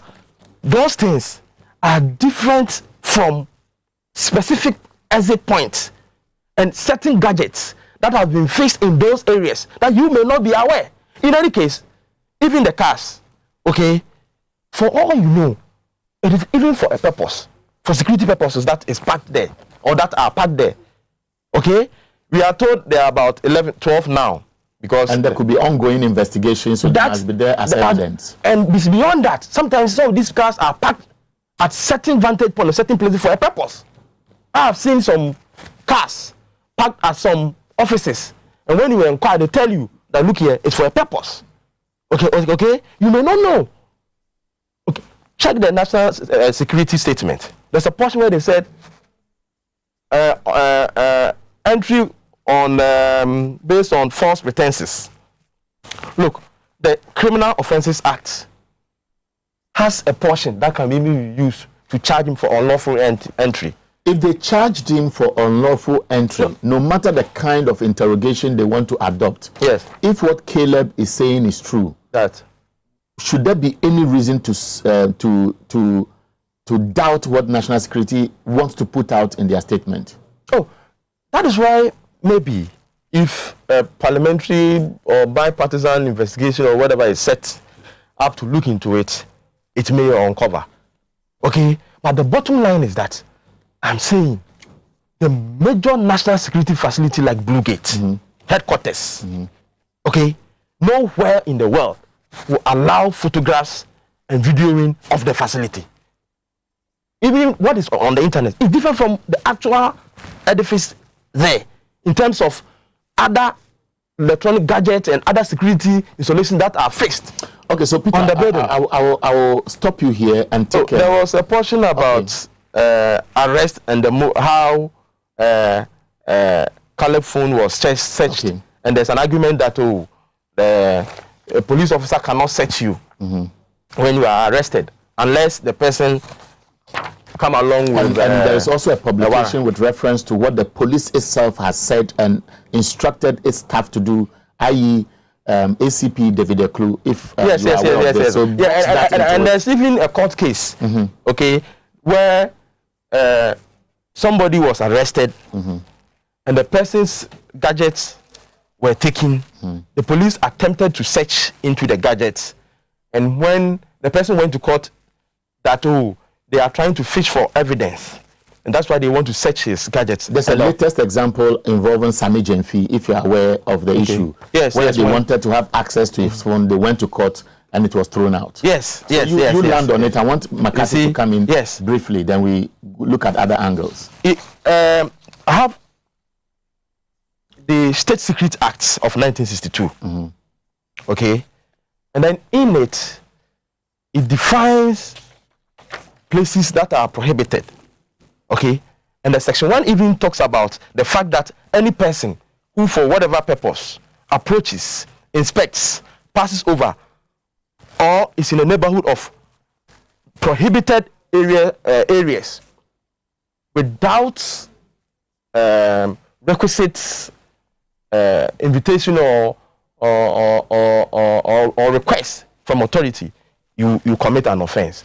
Now, my interest. I don't see this as an archaic, useless law. If I'm look at where Blue Gate is, yes, and you know that there are residential facilities around the area, yes, there are cars which drive through that area to Kempis Square. No, you can't use that main road. Only last 3 days I drove past there. I was coming from Adabraka. There was traffic around the Ridge Roundabout. Yes, I entered through Parliament where they are putting up this cathedral thing. Yes. And then I branched right, went through the Blue Gate area, the stadium back to. So why? So then that means the fact that law is not working. No, the fact that you were not stopped, because usually you will find security posts at the entry and at the far end of the entrance to the stadium too. Okay. Usually they will ask you where you are going. Where are you going first? So be landing. You see, but of course, and you can also enter. In any case, you can go with you can enter the Blue Gate to go and ask questions or find or whatever you want. It's a free place. You can enter. But the point is that once you are going there to do an unauthorized business, it becomes a problem. Now, the arrest, the mode of arrest and the search warrant, that same law, you are saying that it's an archaic law. Then you must as well go to Parliament and change it until it is changed. It is a legitimate document that you must live with it. You cannot live in a jungle. You live in a discipline, rule of law, or whatever ensures that once, even if we have 19 whatever law in our books, we must respect it. Okay, so I withdraw that statement. So you go ahead and wrap up in a minute and a half. Makati is waiting for you. Now, because you've engaged me, you've made me. It's here. The arrest and search warrant. That same section, section 9, arrest without warrants. Okay.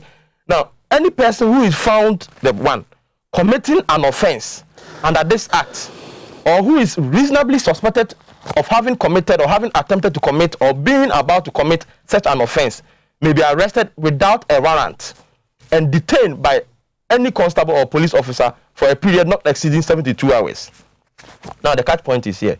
Any person arrested under the provisions of the preceding subsection shall be brought before a magistrate on the expiry of the period of 72 hours, whether or not the police inquiries are completed. So, in between that time, you are obliged to send the person to the court. Now, listen. The section 10, search warrant. The one says that you must go with a search warrant. The 2, where it appears to a senior police officer that the case is one of the great emergency and that in the interest of the republic, immediate action is necessary, he may, by a written order under his hand, give to any constable the like authority as may be given by the warrant of a magistrate under this section. So, depending on the exigency of the issue, in a minute, depending on the exigency of the issue, you don't need court warrant to go and search or search gadget or search people. A senior police officer, and here DSP and ASP is not a small police officer, can give a written order that your phone must be searched to go into it and see what is on it or not.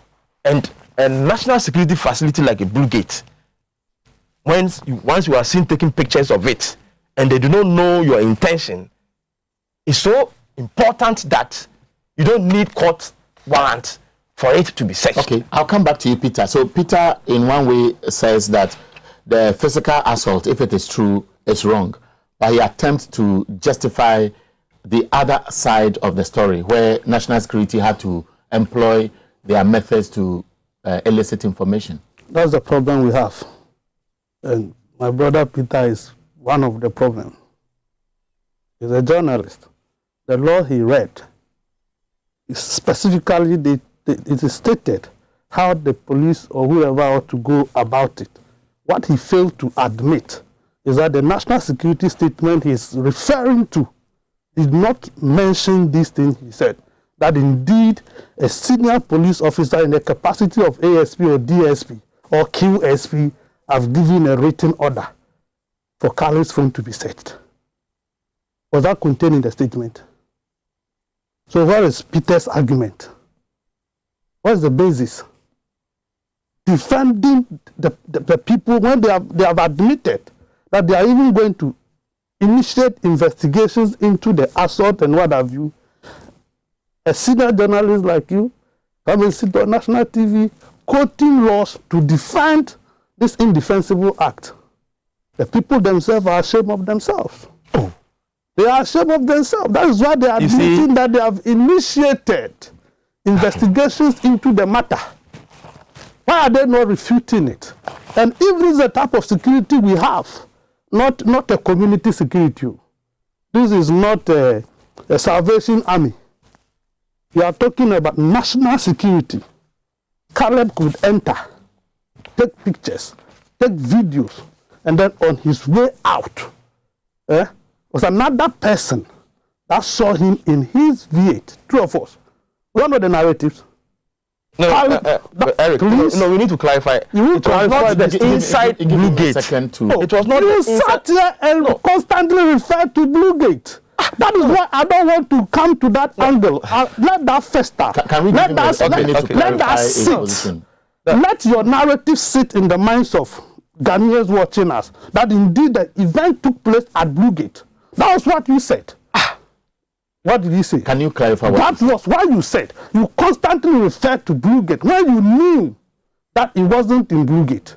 You drew his attention to the fact that all of you have been going to Blue Gate and that there was no way you could enter Blue Gate with your phones. Two of us. True.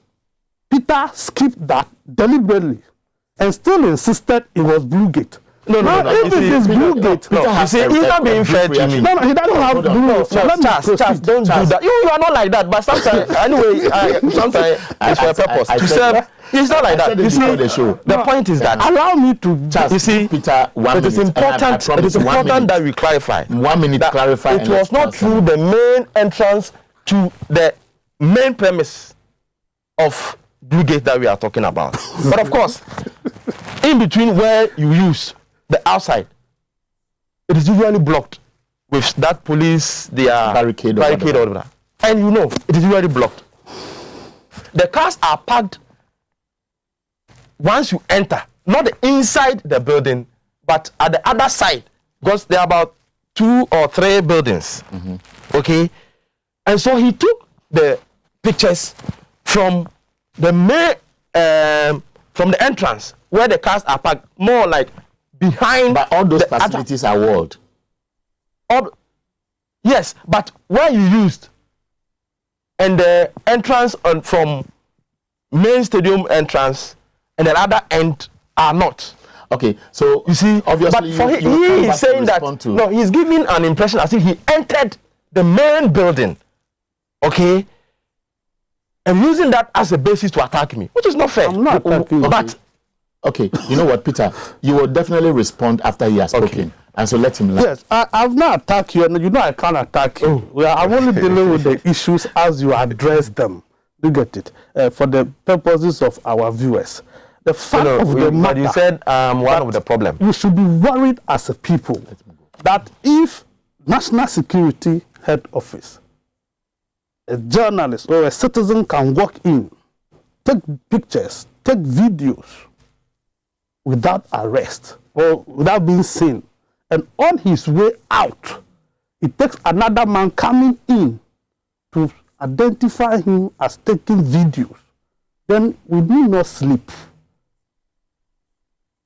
It's a serious point for there are other angles to this conversation. Yes. I want to introduce it at this time because we mentioned 3 topics we want to look at. Yes. The mention of Azugu has also introduced another conversation. That's so. The GJA president says he operated unethically, and I've seen a post by Manasseh Azuri Awuni, who is suggesting that the GJA president has disgraced the entity, and if you can see it on the screen, it talks about Caleb's arrest and talks about the fact that Manasseh Azuri, after the national security arrested and beat up Caleb Kuda of City FM for going to film vehicles that had been procured with the taxpayers' money and left to rust. The GJA president says that he broke the GJA code of ethics because his motive was not clear. Of course, Roland Afelmoni could not be referring to the code of ethics of the Ghana Journalists Association. Maybe the code of ethics belongs to the Ghana Jokers Association. The GJ under Gifty Afenyidaze or Ransford Tete was not like this. Fortunately, the GJ is not like the Ghana Bar Association. Being a member is not compulsory. I'll leave it here. I'm sure all of us have followed Manasseh. Obviously, it's launching an attack on the GJ president. Is the GJ or has the GJ become a weak entity? The fourth estate of the realm, Parliament, the judiciary, the executive, the Ghana Journalists Association. This is not the first time journalists have been attacked or threatened. And it looks as if it has become a weak institution people are riding over. That is the impression I get from Manasseh's post. Your brief reaction, I'll take the same question to him. For me, it has become an appendage of the state.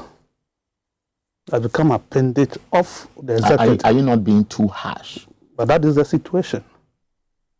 And the truth hurts. It bites when you have to put it bare. Is that not true that they are defending the state against their own members? This could be one example of many. And so, of many that it has done differently. Because this is the first time people are reacting against the GJ for issuing a statement on an attack. In other instances, they never even talk at all. They never even issue statement at all.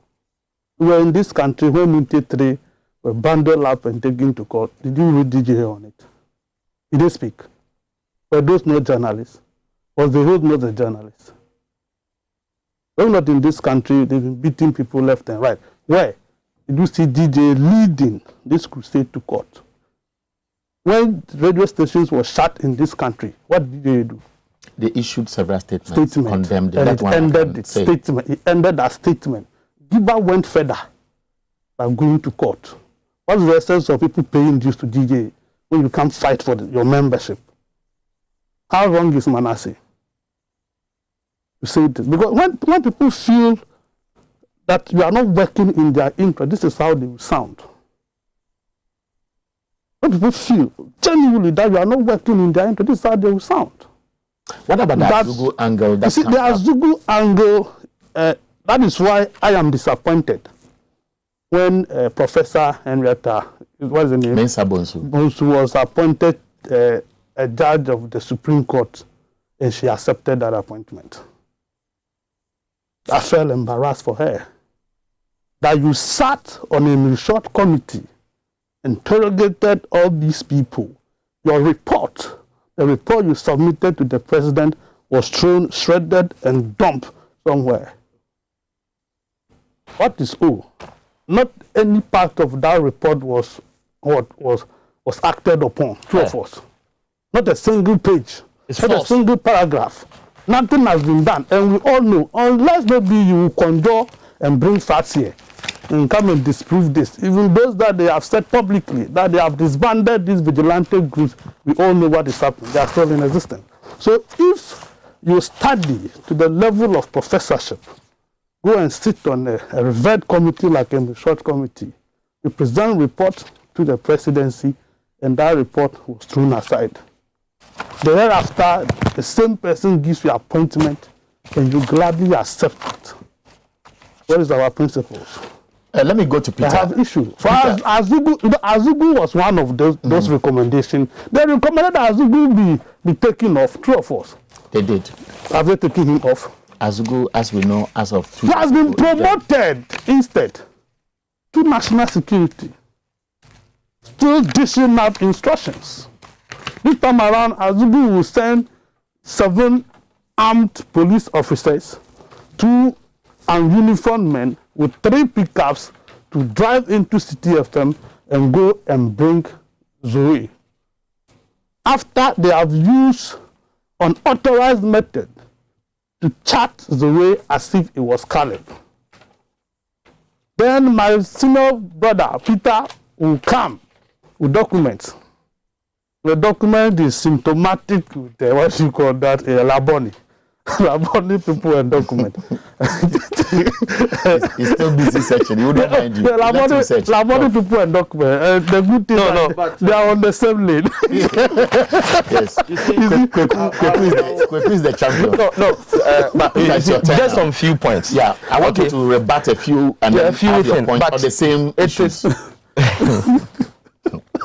I think we are being unfair to Dr. Afilmani when we say that he did not defend Caleb. I listened to him on Joy FM. What he said was that he condemned the act.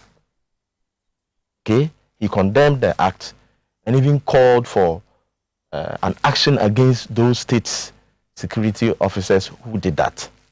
Okay? But in moving on, he added that yes, there's a portion of our code of conduct. And of course, the Constitution recognizes that you cannot belong to a professional group and not adhere to the code of conduct. And the code of conduct says that, look here, before you record, or for whatever reasons, at least seek clearance first. But there's a caveat that on few occasions, once you know it's of public interest, go through an unorthodox, you can use an unorthodox. So it is 50-50, of course. Yes. So why would he generalize on 50 and leave the other 50? No. Because the gentleman says, yes, I went there to chase an issue of public or national interest. You see, in my earlier submission, I mentioned that once you adopt to use the unorthodox means, you do it at your own risk. You do it at your own risk. If you succeed, you are a hero. They will praise you. But if you don't, there's...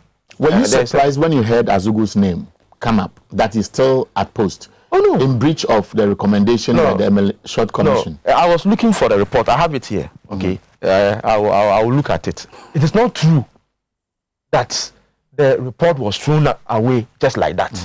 In fact, Joy FM has even done an analysis of the report, and they have rated the report as having been 58 or 60% of the report having been accepted by government. Okay. Okay? And then they state those that were accepted and those that were rejected. Okay? But of course, why? We are here in this country. Check all the Commission of Inquiries reports and see whether it's been implemented 100% by successive governments. Now, in any case, you set a committee to look into an issue. The report is given to you.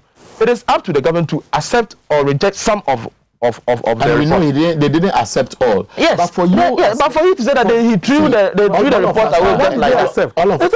What did they accept? Yes. Oh, but I have it. No, you don't just say they have accepted. What did they accept? I want to know. I said he doesn't want me to. Accepted. I want to know. For instance, okay. So what Peter, while you are looking at it, but the hospital bills of these, the victims and what have you, all these things, which of them have they accepted? Okay, Peter will try to address that. But Peter, while you are looking for it, maybe I would ask a follow-up question. You may be answering while you are looking at it. The dissolution in view of the gravity of the Ayawaso West Wagon violence, yes, and the public outcry, yes, the assurance by the president, yes, the call for the disbandment of the vigilante groups, the recommendation by the commission's report. Yes. If you get to hear suggestions that vigilante groups are still operating, Azugu is still at the outfit, how do you react to it? No vigilante group. Let's clarify that. Okay, they are operatives of the national security. That's different. In any case, the report said that Azugu should be reassigned, or sort of also, if my memory is. I remember right. Reassigned. Okay, and in the report, the president accepting that portion said he is referring that matter to the IGP for an action. Okay, and I'm sure apart from reassigning, I think and other sanctions also, and it was based on the fact that they said that the report or the intel that Azugu and his men got was wrong, and for that matter he should be reassigned. Why? You think that even the biggest intel groups in the world, don't they make mistakes? America, when they gave us a report that some country they were doing some. The president says, I have referred it to the IGP for an action. The president appointed the IGP. Yes. The president is briefed by the National Security Secretariat on daily basis. Sometimes they even do it more than once a day. Are you suggesting that the president's office does not know that Azugu is still at post, and therefore this incident has exposed another thing that public is not aware of? No, you see, all these things, when a panel is set or an investigation body is set, they can look into it and then recommend to us why the guy is still there. In any case, what you have said is in summary about what we knew, or at least 80% about what we know, and the recommendation was specific to Azugu. I would suggest that let's focus on the conversation and leave that document. The document won't count. It's deliberate. No, I understand, but it's deliberate. But whatever it is not true. Let's accept that it is true. No, I know he has document, but because you know we are going to discuss this, so it's like put it at the top. No. But the truth of the matter is the truth of the matter is that, Eric, you know that the government accepted some and rejected some. You see, that is where the conversation may drag. I also know. What are those? Because the government said, yes, let's go and disband. Let's go and disband. Are you suggesting that the white paper that came, who said we are rejecting outright the commission's report? That is where Peter is trying to say that some aspect government said we have accepted. Some aspect government said we are rejecting. Now, whether government has implemented the aspect that they said we have accepted can be the bone of contention. That is where you and Peter may disagree. See, okay. For instance, I've seen the Joy FM one. I can't find the report. Is not Joy FM report. Joy FM did an analysis. A report of a short committee. Yes. I'm telling us Joy FM did an analysis of the report. And came out. The same Joy FM wrote about this Manasseh's documentary. You disprove it. Okay, you are done. You have time to discuss your topic. You discredit. No, you have time to discuss your topic. You are citing Joy FM who now Joy is a gospel. Charles, the same people who discredited Joy. You brought documents, isn't it? I brought documents. We'll discuss the documents. He wants to drag me. So let's let him land. Look, in the report, I'm saying that Joy FM did analysis of the report and came out with a view that 58.9% of the short commission report was accepted. Okay, that for me is even okay, because in the past you won't even hear of the implementation as to whether a committee's report has been properly implemented or not. But 58.9 is enough. Whatever it is, he's asking which part of the report that the government accepted.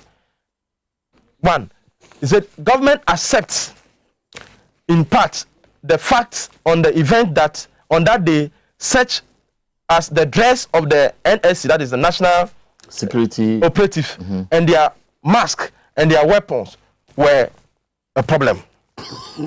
They also accept that the commission finds that the SWAT team was deployed to follow up on intelligence, and in this case, they are saying that the intelligence turned up to be false, and so Azugu should be reassigned. Then it also says that the government accepts the commission finding that the shots that were fired on that day were warning shots. Okay, now. It also accepts the finding of the commission on the reality of the existence of militia group. You remember the committee report said that there exists a militia group because the activities goes beyond just the vigilante. Vigilante, they don't shoot. Yes, that is where I made reference to whether we still have those vigilante groups within the National Security Secretariat and may have acted unprofessionally. Because if the outfit is saying that we are going to investigate whether Caleb was beaten, kicked in the groin, and so on, it suggests that certain things are not being done unprofessionally. And so the name Azugu that came up, the unprofessional way Caleb may have been manhandled, is raising concerns about whether the Emil Short Commission report was implemented to the letter, at least within the 58-59% scope that you are referencing. Now, let's move away from that because we can't spend the whole day on this conversation. Now, you'd realize that there is another concern about alleged members of Delta Force who went to the Ashanti Regional Security Coordinator's office, arrested him, handcuffed him, and said he was not the person who was appropriate to be manning the office. And the police went in. Those suspects have been arrested. It only rings a bell about what happened on March 17, 2017. Hey, Eric, so you're going to read all these things? Yes. Hey, for diabolic purposes. No, but okay, answer the question. But you see, you know the issues. The man himself. Okay. You know he's a police officer, a former police officer, and a lawyer. Right. Has come out to say that those people who came to him, he misconstrued them to be members of the Delta Force. It's on record. The man himself has said that. When? Okay. Oh, Peter, go ahead. Google your phone. Peter, go ahead. You have 2 minutes. The man himself has come out to say that, and for that purpose, I think we should not be unduly worried and rush into concluding that it is indeed Delta Force people who went to do that. Let's wait for proper investigation. In fact, he himself has, the police has taken up 1 or 2 people were invited also. Let's wait. At least McCarthy is here. You start asking so questions. Are you suggesting that this regional security coordinator who was manhandled by alleged Delta Force members, who says, he didn't know, trying to tell you and I as editors that the National Security Secretariat may have indeed authorized them to come and handle him the way they did? Because if he says they are not, then they are obviously members of National Security Outfit. And National Security Outfit will not instruct their staff to go to Ashanti region, bundle somebody who is working for them at the regional secretariat for only the news to come out. I can only be suspicious that he is condoning cover-up. Well, I mean, as for suspicion, we can all have suspicions. But my point is that, why don't you wait? Because the man himself, who alleged, has come out to sort of debunk the same thing he said by saying that he misconstrued those men to be members of the Delta Force. Okay? And interestingly, the police is also looking into it. 1 or 2 people has been invited. So why don't you wait for the police for the investigations to come out, and then we can start putting... I think it's a fair call by Peter McCarthy. How fair, I don't know. But what I know is that a national security coordinator of a region appointed by the president was arrested and handcuffed by hoodlums. Peter said we shouldn't describe them as members of Peter says the man involved, and I heard it. So the man, it's simply because he doesn't want them to be characterized as the members of Delta Force. Oh, why? So then he has no business being there. Miscreants get up, walk into a security zone that they want us to believe, security installation, arrest the boss, handcuff him. Are you serious? Ordinary Ghanaian citizens can just get up. No, so the pressure should be on the man. Which man? Okay, we should ask the man. Which man are we asking? The same national security. We are talking about system failure. What system failure? No, he is alleging, and he himself has come out to say that no, I misconstrued these people to mean that. When you opened the topic, you were emphatic when you said the police went in and arrested the culprit. No, he granted an interview and said that. No. His reaction, that interview you are referring to, is after the police went in to arrest the suspect. Oh, okay, yes. Okay. Get it? And I've heard one of the members speak on Happy FM specifically and saying that his tenure of office has ended. They've actually given him a letter to go home. So they only went there to help him pack his things out. On Happy FM. And the person said he's a member of the Delta Force. The host introducing, there was someone from Kumasi and has relocated to Accra. I'm talking about the Don. He was emphatic. He introduced the gentleman, all the accolades that he deserved. The gentleman spoke with, country. Yeah, one is still unpacking at the time. When was that? And that gentleman should be arrested. Friday we are. Last week Friday. Before the holiday. No. Before yesterday. The president has given an order. Wednesday. Yes, that was Wednesday. Just this Wednesday. Okay. So we should entertain some of this. That guy should be arrested. Who is arresting who? People were taken to court when they were going to court. They were having the same bastardization of state institutions. They were going to court with 1,800 each in their pocket. No. Stop. Some even went with 2,000. When they cost 8,000, they wanted to pay on counter. They were doing counter payment. That will just simplify the thing. That was what happened. No. It's simplification. Let's move on. So we have finished the discussion. Okay. Let's. You see, when you want to follow Charles, spend all the time. No. Check your time. Check your time. It's wait, 15. We have 15 minutes more at least. Yes.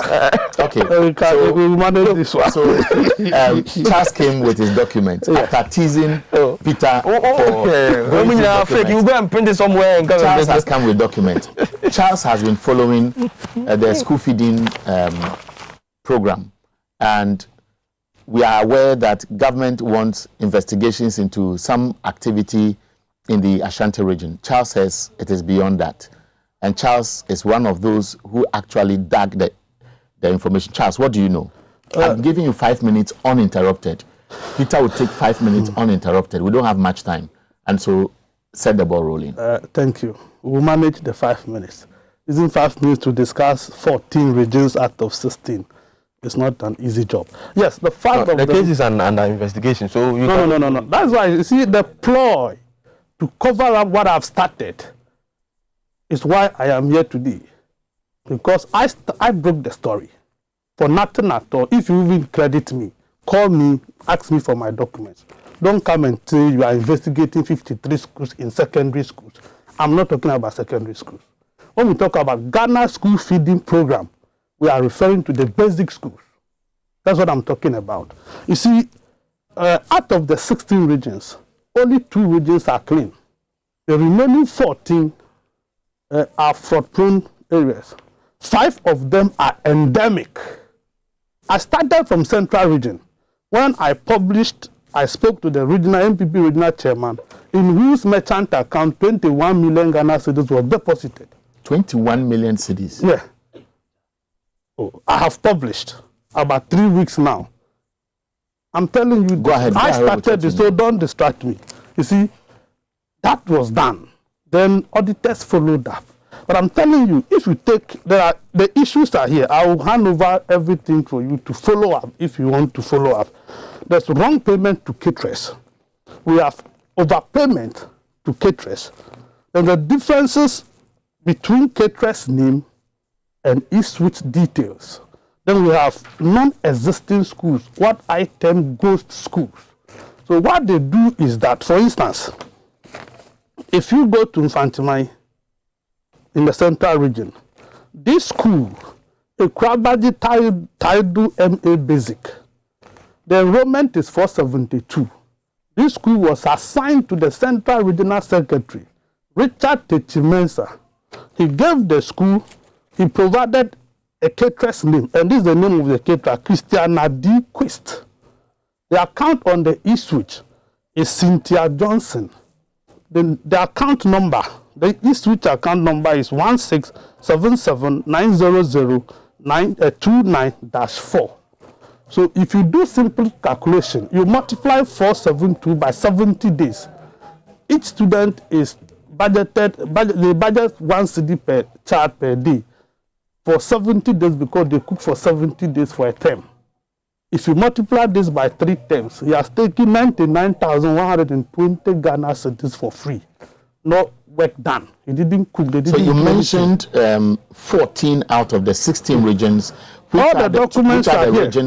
Which are the regions? You talked about 5 endemic areas. The 5 endemic regions: the Northern Region, Central Region, Eastern Region, Ashanti Region, and then Volta Region.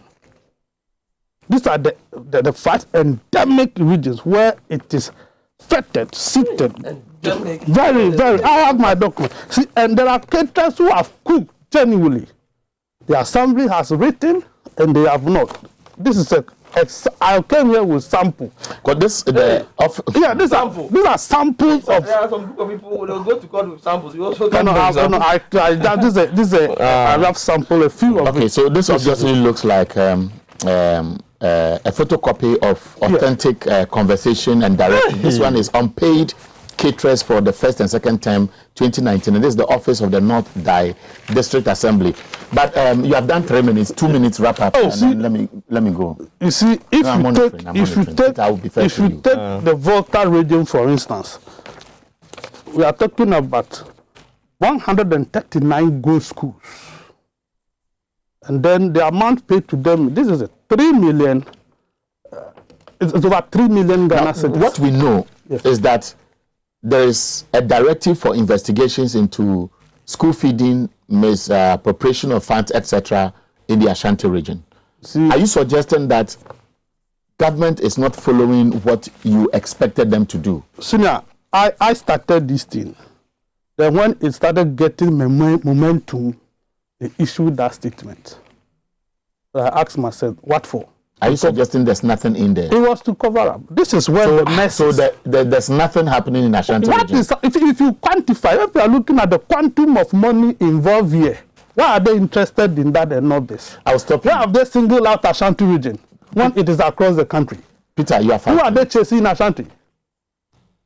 Peter, you are 5 minutes. You see, like I said, Charles is a brother, okay? I know he's been around for a long time. I don't have what he has. I have no reason to also doubt his documents, okay? But I do know that the school feeding problem is not today's problem, okay? I will share with him a World Bank report about an assessment done, and he will realize that what he's talking about, the ghost names, non-payment of those who have genuinely cooked, sometimes even the food given to the children are not nutritious enough, and all those issues and problems that he talks about, you will find them in the World Bank report, okay? But my worry is that in the course of his submission, he said, oh, he's been referred to an auditor for investigation or whatever. I'm not too clear if you can clarify that. I said auditors were in Central. They just came back recently. You see, that is my drift. Now, check. All those activities are usually audited and acted upon. Check the Auditor General's report. So you are saying that auditors just came from Central Region. Why don't we wait for the report? No. Then we can push for an action to be taken. In any case, what is even refreshing this time, that in spite of the past mess with our school feeding programs, okay, this time the government has even referred some aspects to the CID, okay, and then the Ghana Education Service also have written to the schools, some schools, to sort of release the headmasters and those involved in cooking and in charge of school feeding programs and all those things to cooperate with the CID. What Charles is saying is that government should know by now the rot under the school feeding program at the basic level. Yeah, and the gravity is huge. Yes. And that is what he has put out there. And the attempt to make it look like the same problem at the SHS level is only a camouflage just to take the public interest away from the rot at the basic level. It is even an extension. Okay, that's why we should look at it. That look here, he himself admitted that auditors just came from Central Region. It means that something is being done. And I'm saying that this activity is not new. Check all the, since it was introduced in 2005 by President Kufuor and MPP. Okay? It's so good, it helped in enrollment and many other things. There are a lot of, in fact, just even last week, our correspondent in Eastern Region brought articles from communities like Asesua and other places calling on government to sort of enroll them into the school feeding program. Because it's a way to, even when you are in Accra, you don't see the benefits. But those communities is very, very, very helpful. And so he himself, okay, on this show, has admitted that auditors just came from Central Region. Okay, what was their mission? To go and look into the mess and report for an appropriate action to be taken. We cannot sit in Accra and call people and go and arrest people just like that until proper investigation and processes are done. And I'm saying that the involvement of the senior high school should even be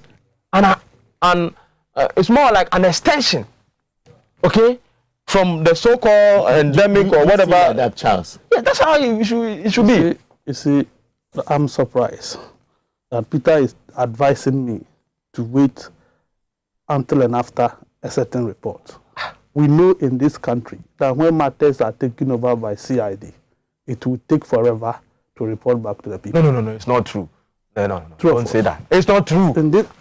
Abu Jinapos and chief of the investigation. No, it took us forever. The report is available. They were cleared. Pius was cleared. No. You know how it happens. They take it. It takes forever. When we prove that they will come and say we found nothing. No, but you cannot also sit here and create an impression that nothing is being done and that there's not at the street feeding program. Yes. Listen, I have names. But what is the job of the auditors? What you don't want to take serious? No, he's creating an impression which you should correct him. I sat here. It is as if nothing is being done. I have names. Okay, I have seen Auditor General's report of 2015, 2014. You can decide to follow that report and publish it. No. But I am talking about what is transpiring now. Yeah, and something is being done about it. He himself admitted that auditors just came from Central regions. And so, do you live in a jungle? Must you go and arrest people just like that? Are you on the floor? I will not. About the time is even up. We are sharing the time. I will not smear. I will not smear anybody. But you said you spoke to the chairman and then the money was put into his account. All those things. The man himself has come out to deny. Deny what? Oh, he said it's not true. That merchant is not even. I have spoken to him. I have done. Where is the tape? Where is the tape? You see, I don't record people when I don't take the tape. And so where is the evidence? Where is the evidence that he admitted? But it's on record. I listened to him on OKFM. When he said that it's not true, it's just because he has an interest in the national chairman, some position within the party. That's why people are doing that to him.